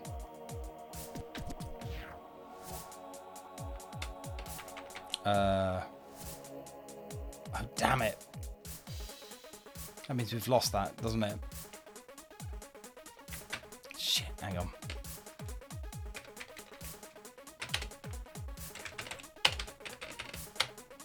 We haven't got it on the other page anymore. Shit. Okay, well, let's just go with that, see if that works.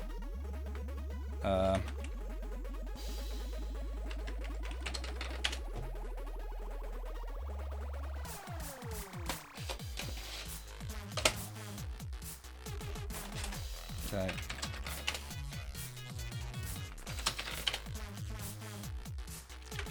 Okay. Forgotten how big that is. Let's try that. 400. Yep. SM1 colon code 3, 21B 4C. No. 400. 21B 4C. Right.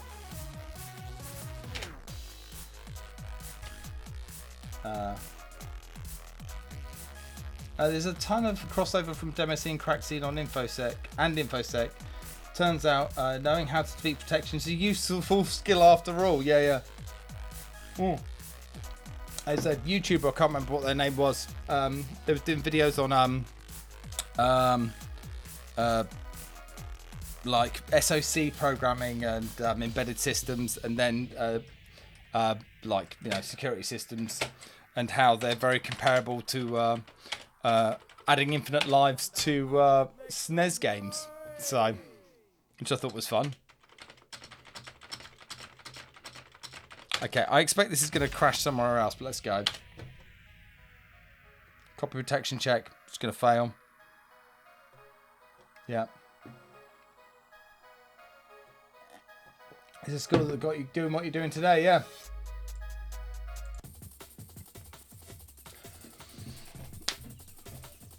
Oh, that's not right, is it? Look at that. Oh, there's loads wrong with this, isn't there?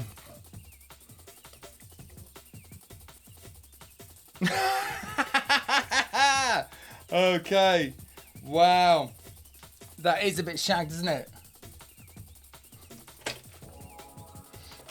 Wow. Okay, this is formidable, isn't it? This is formidable. Formidable. Shit.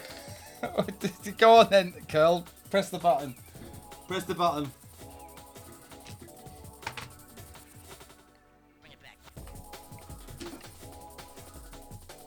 Okay, right. So, we're going to cheat now, because I'm curious. Right? The emulator is buggered. The loader still works, but everything else is completely... There we go. Thank you very much.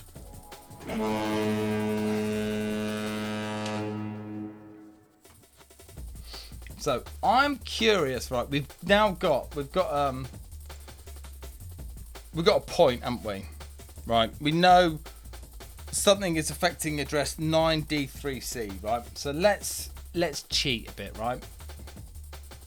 If it took Skid Row 2 days, surely it's going to take anyone else 2 days. Well, you know, we've got WinUAE as well, so we can cheat a bit. So let's go and have a look then.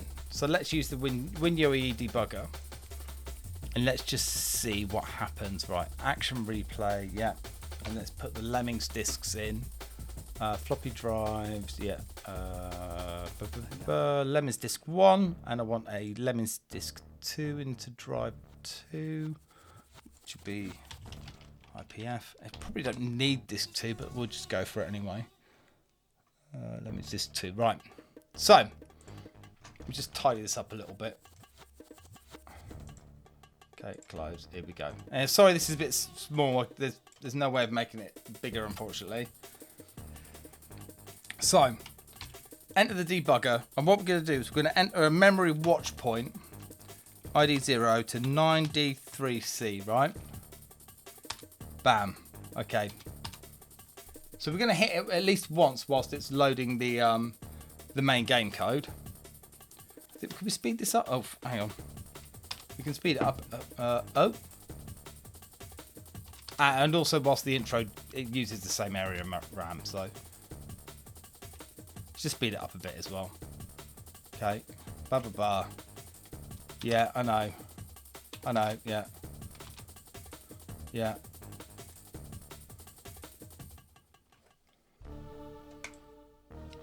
Okay. Let's. What were the skies like when you were young? Okay. Ah, damn it. Right. I think that's unpacking. What were the skies like when you were young? Okay, slow it down. There we go. Okay. Oh, you absolute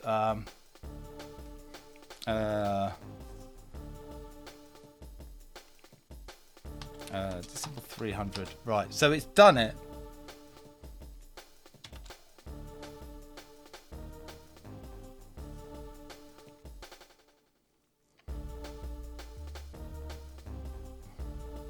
Okay. This is where it's happened. 3, 4, 4. So that into 4A. Okay, A4.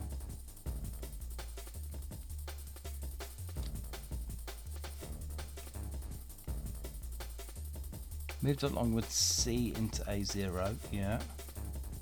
Okay.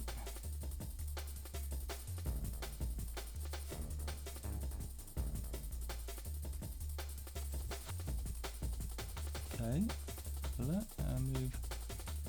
That is interesting. Hang on. So, yeah, okay, yeah. Okay. 2, okay.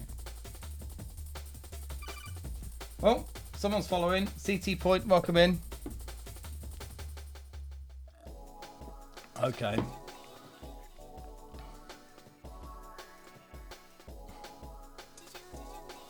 A0. 70.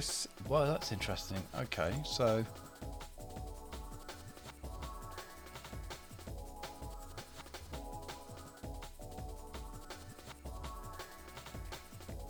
Three, 4, 4. Okay, now move into A7. That's nowhere near it. What's happened there?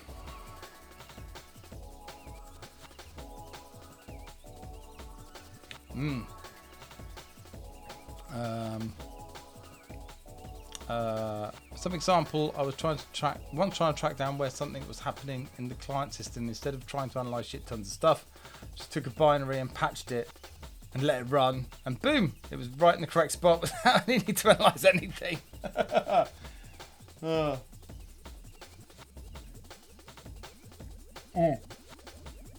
Yeah.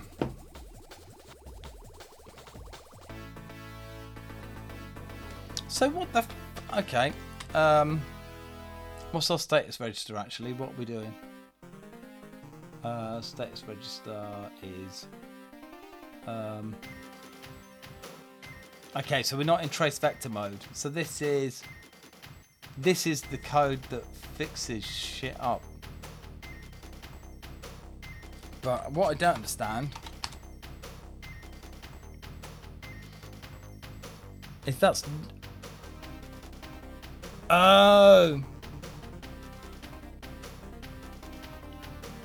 No. I don't understand what's triggered that.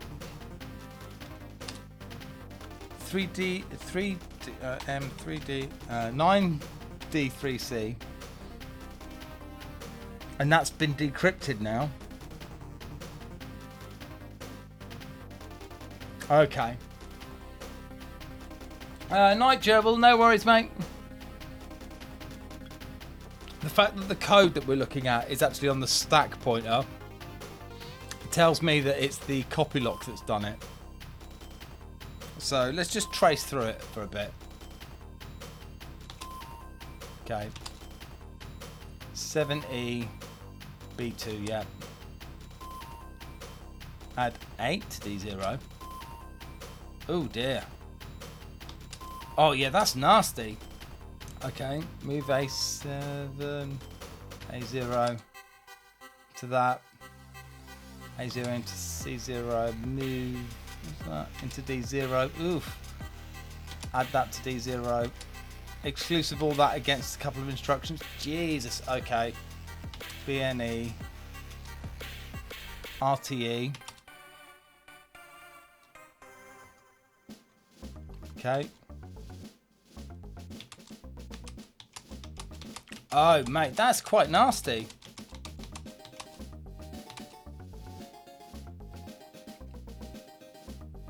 Oh no, it's still in the trace vector. Shit! Okay. That's why nothing's making any sense. Okay. Ooh, jeez. Okay, right. So, there's a lot that happens. There's a lot that happens there. Okay. So what I think we're going to need to do is probably decode, try and decrypt the Rob Northern copy lock and see if we can extract all of the info out of it to see what it's actually doing. Which I haven't worked out how to do yet. So if anyone in chat has decrypted the Rob Northern copy lock, send us your code. Yeah. Okay, that's tricky. It's very tricksy, isn't it?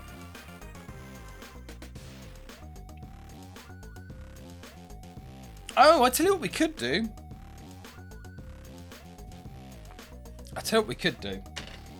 Which might be fun. Let's just see. Let's just see something. Right. No, not that. Oh, who's that with the bits? Thank you very much. Wicked Trixie False. Yeah, it's pretty. This is very. It's formidable. This one, isn't it? A lot of the ones that we've covered on here have been. There's not been that much in the way of trickery. This one is interesting. So I'm just going to try and experiment, right? And I think it's going to be fun. Thank you for the biddies. Right. So.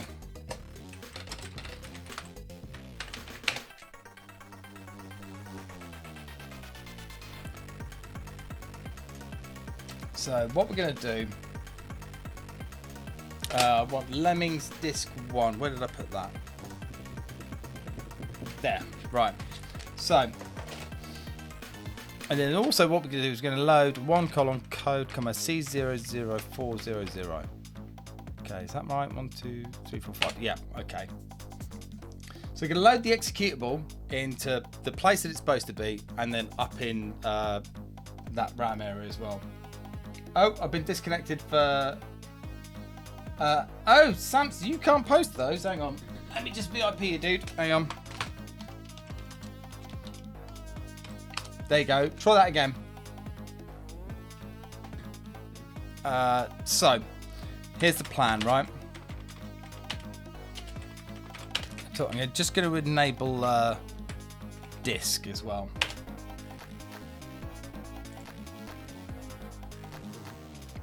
Damn it. I mean, oh yeah, you can't see anything. Hang on. I can.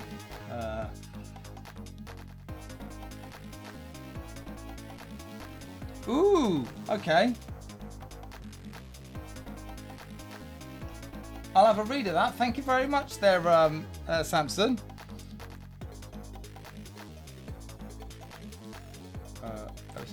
There we go. Right. So just going to try a little experiment, right? So we know that the copy lock is at a 7638, right? Right, December 7638, right? It's a wrapper copy lock rather than internal, but the guts are the same. Okay, cool. I mean, it'd be interesting to read it anyway. Register A6 DFF000. So now I hang on, A6 DFF000. Cool. Okay. So now I think if we just that's the start of the copy lock, but if we just disassemble that plus say 700, we will hit an RTS, which is the end of the copy lock, right?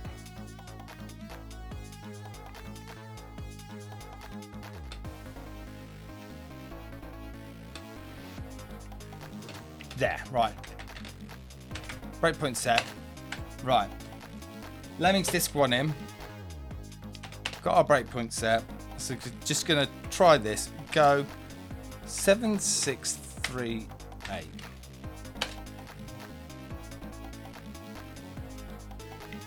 Okay. Right, it puts the actual code on the supervisor stack. That's how a trace vector decoder works. How goes the cracking? Interesting today, because Lemmings is a sneaky little bugger. 9D3C. That's been decrypted. Right, okay. So just have a check of something here a sec. Okay, right. Okay, so yeah, go that. So let's just do is it comp 400 to plus 400. Okay, just going to compare that memory address to there. We'll see, to C0400. Right. Nope, another 0 there. Right.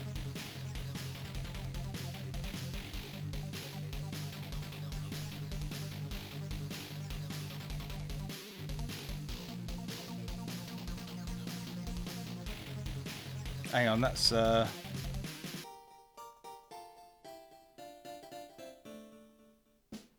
interesting.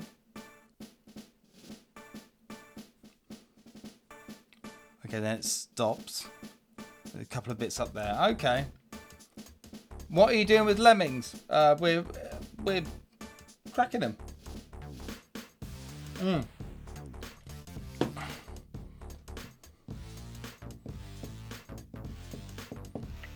So that's a question. So C082B0, right? That was all over that, wasn't it? So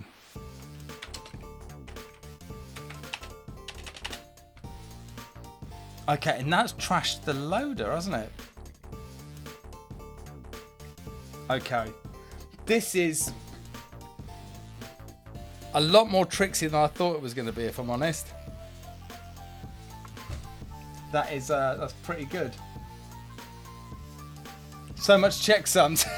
Thank you, Afan. Yeah. Also, the copy lock is particularly sneaky. So we managed to get it to load to the menu, and then like everything fell over completely. So okay, well we've learnt something today, haven't we? So I think at this point we probably want some more demos, right? Because we've got about half hour left. It's a good way to chill ourselves and relax ourselves down. But yeah, I'm very impressed with that. That's it's the first proper challenge we've had on here, right? Well, apart from Tower of Babel, let's not talk about that one. So I'm asking you lovely people, are there any Amiga demos that work on the 500 that would freaking Tower of Babel? Yeah. We will cover the trace vector decoder on that at some point, because it's actually not too bad, but there's lots of like checksums and other stuff around that. It's quite interesting. Hang on, that is just going mental.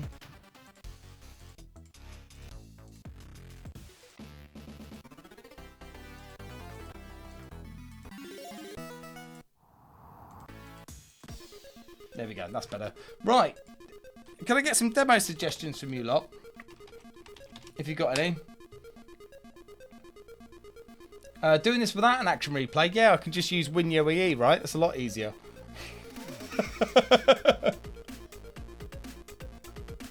Honestly. No, TTD, we've done that so many times in the last few weeks. I think we need to give my demos a bit of a rest, right?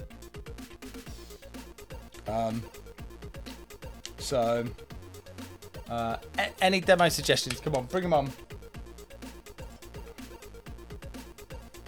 If that's a PC demo, it's not going to happen because we're going to run it on. Yeah, we're going to run it on an Amiga 500. That's not going to work. Ooh, DOS. Oh, that's a good choice, isn't it?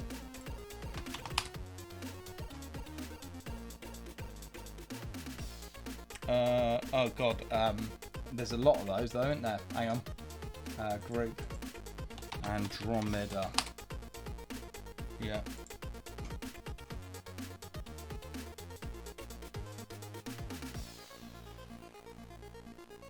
Where is it? Oh, there it is. There we go. Substance, that's a good one. Colombia's, that's a good one as well. Okay, let me just get this. Okay. ADF as well. Oh, beautiful. We like the sound of that. Okay, give me a moment. Let me just get all this set up. Yep, right, lovely. Yep. Let's skip the verify actually, that right a lot quicker, wouldn't it? And then, where did I save that?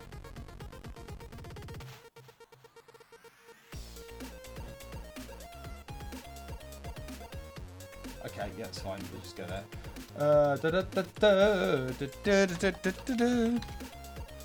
All very exciting stuff. Bear with me a moment. Andromeda DOS, there we go.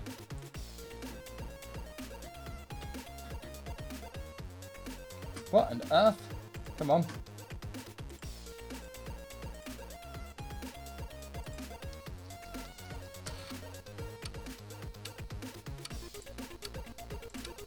This tune is lovely. Thank you very much, Blitter Object. It's one of mine.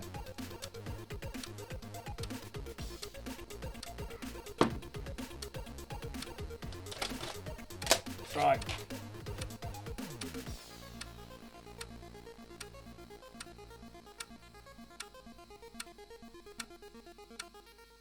Ironically, Quartex also did a crack track called Rob Northern Protection. All right.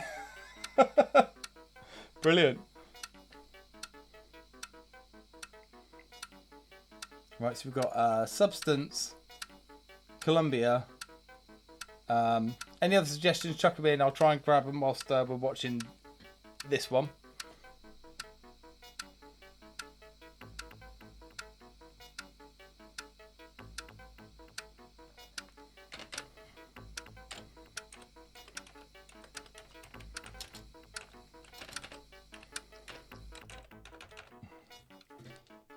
Wicked Sensation, is that?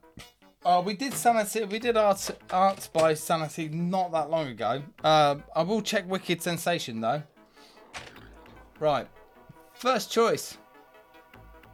Andromeda DOS, Desert Dream. Oh God, you know I haven't actually watched that for ages. So anyway, first one up.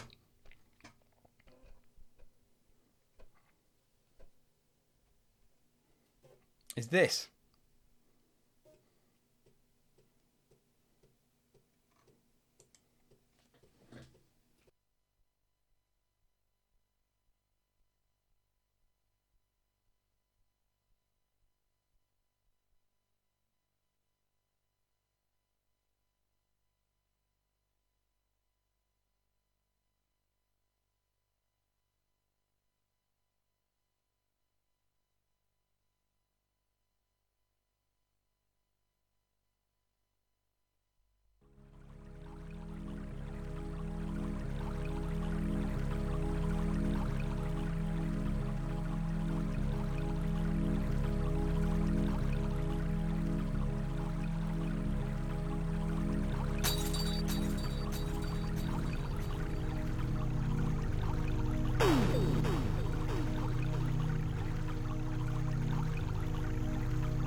Oh, the first half of that demo is so good, isn't it?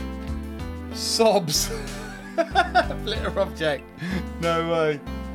Yeah, I love the way they do it all in. I think it must be in high res. I don't know how they do it, but yeah. I know it's black, like most of them are. But there we go. That was DOS by Andromeda. Now I'm not sure. Mahoney Cactus, my goodness, that's a music disc usually, isn't it? I don't know. I'm not sure whether I've written the right disc here. Oh, looks like I did. Oh, I did. Human Target by Melon. Let's have a bit of this, shall we? Classic. Absolute classic.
Oh dear, sorry about that.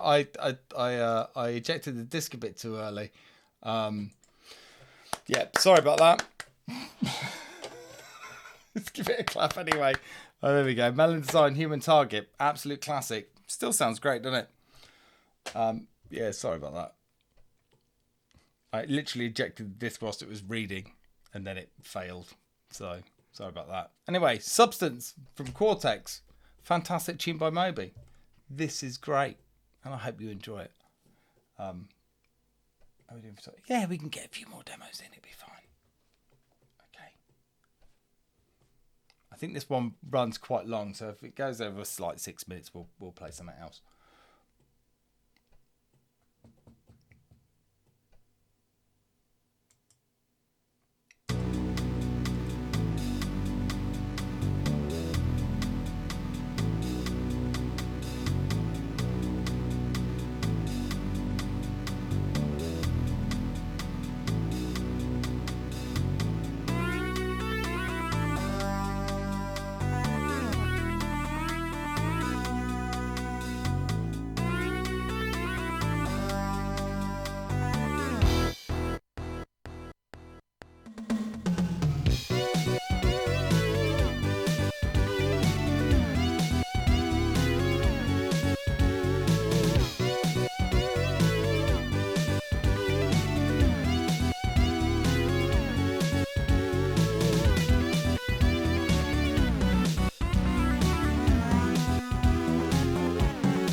So yeah, I'm afraid I'm going to have to call time on it because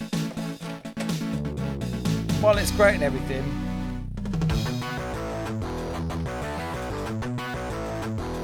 too bad it's so long. Yeah, honestly, like it takes forever. So yeah. Time, gentlemen, please. Yeah, work on your pacing. So, hang on. Okay, let me just switch that off. 26 minutes per demo. Yeah, I mean, to be fair, on a C64, you expect that because the disk drive's so slow and there's so many scrollers to get through. So, yay, we beat it. Let's turn off the second drive. This is Lemon and Columbine. Oh, Colombia, sorry. Let's give it a bit of background music, shall we? It'll take a little while, this. It's got the unpacking to do and then the pre-cab to do, so. Oh, here we go. That's quite fast for a... Oh, there we go. There's the Amiga clang.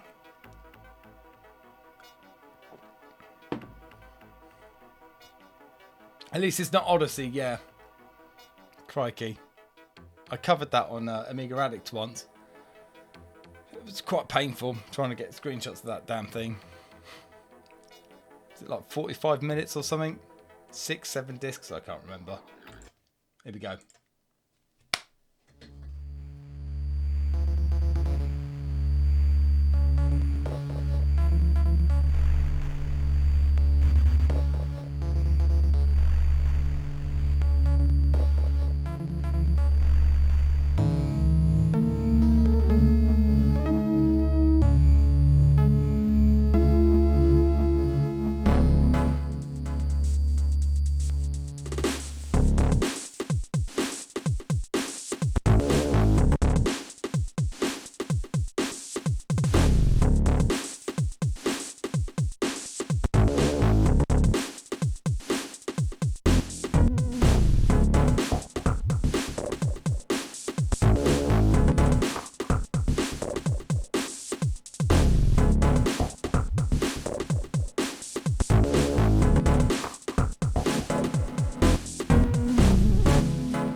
Absolutely fantastic.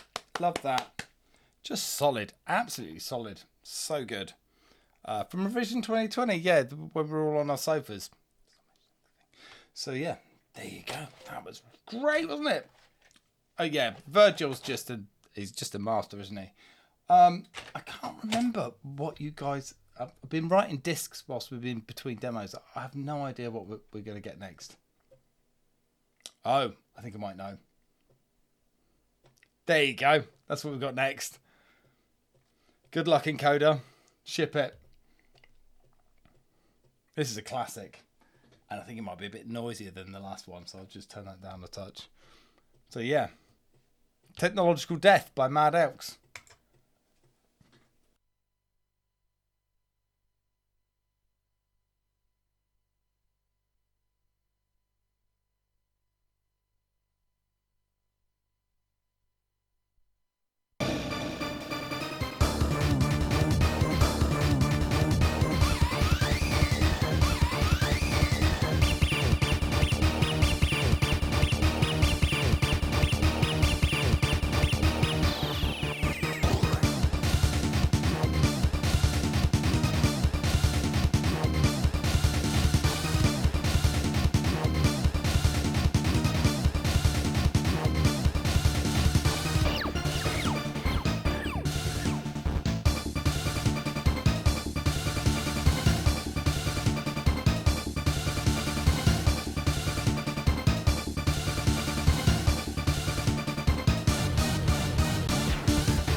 Do you know what? I'm not even going to give it its ending part, but it's had 6 minutes, but there we go.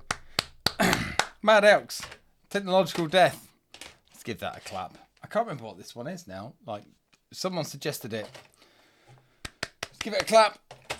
What is this? I can't remember already. Well, it's Titanic's Cruncher. Decrunches while loading. It's an XE, so Lord knows. We'll find out in a minute, I guess.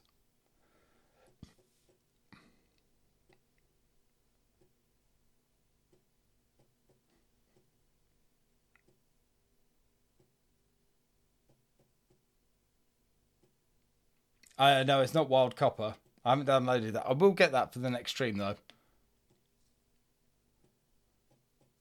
Because funnily enough, I did think about that before we started today.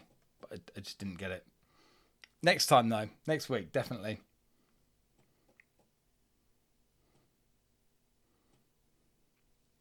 The Titanic is pretty slow today. If it was a bit slower during its maiden voyage, maybe it would still be here. Too soon. Right.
Here we go. My face is probably an encoded mess right now.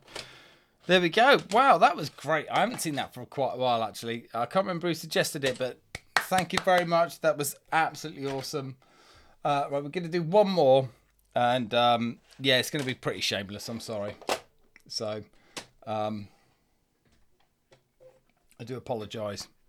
But I'm not going to play the suggestion. I'm going to play the other one. So... this disc's always around.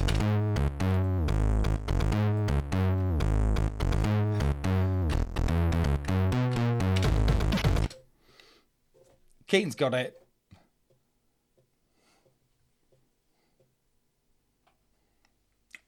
Oh dear, that's definitely going to absolutely destroy the encoder. Ouch. That's going to hurt, isn't it? Exactly, yeah. It's either one that is, I mean, it's that, or the scary one with the OS, isn't it? But, you know, this is a nice one to roll out on. Major release by DeJormus. That's a good suggestion, actually. Oh yeah, look at that. Forgot to clear RAM, didn't I? Oh dear.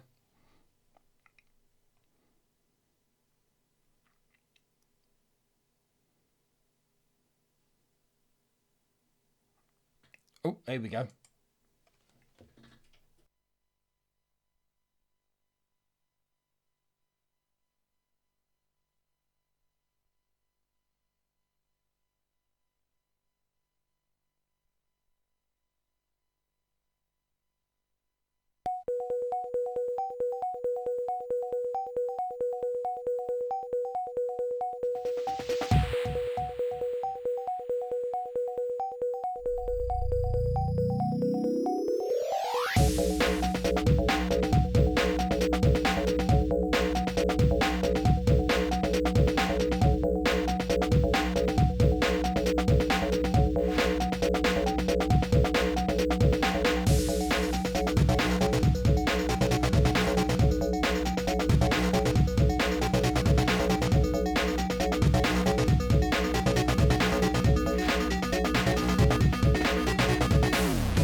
There we go, yeah. This is how late it's getting.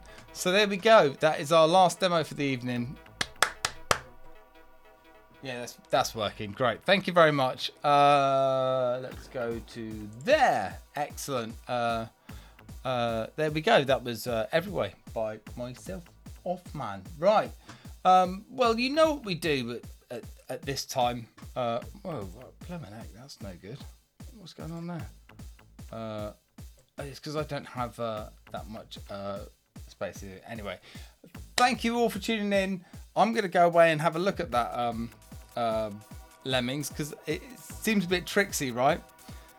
And now we raid Charlie Far, yeah, because that's what we're doing on Wednesday, doesn't it? Thank you, Commander Keen, TTD, Pyru, Codename. Hey guys, I just want to say that if you do not follow DJ Hoffman on Twitch, then you are an idiot. Thank you very much. Thank you, Thalamus, Lars 18th, Comatron as well, Pigpen Pete, Daryl, J-Man, everyone else keep it lovely and busy there this evening. Darkstar as well, thank you very much. Prince Phase, JC1980, Hooverphonic, thank you everyone for tuning in. We're going to go and raid the man like, let me just press that button, there we go. They've changed stuff and bloody Twitch. Braxton, Commander Keen, Dockster, Tib Chip, Booney, Night Shift, Curl as well, thank you very much. What's going on with this thing now? Okay, right. No, I've worked it out now. It's very strange. Very, very strange. Anyway, I'll see you all on Monday for a bit of a rave up, right? Bit of a DJ set. That'd be great. And if I don't see you before then, yeah, I hope you have a fab week, and I will see you soon. Much love. Bye-bye.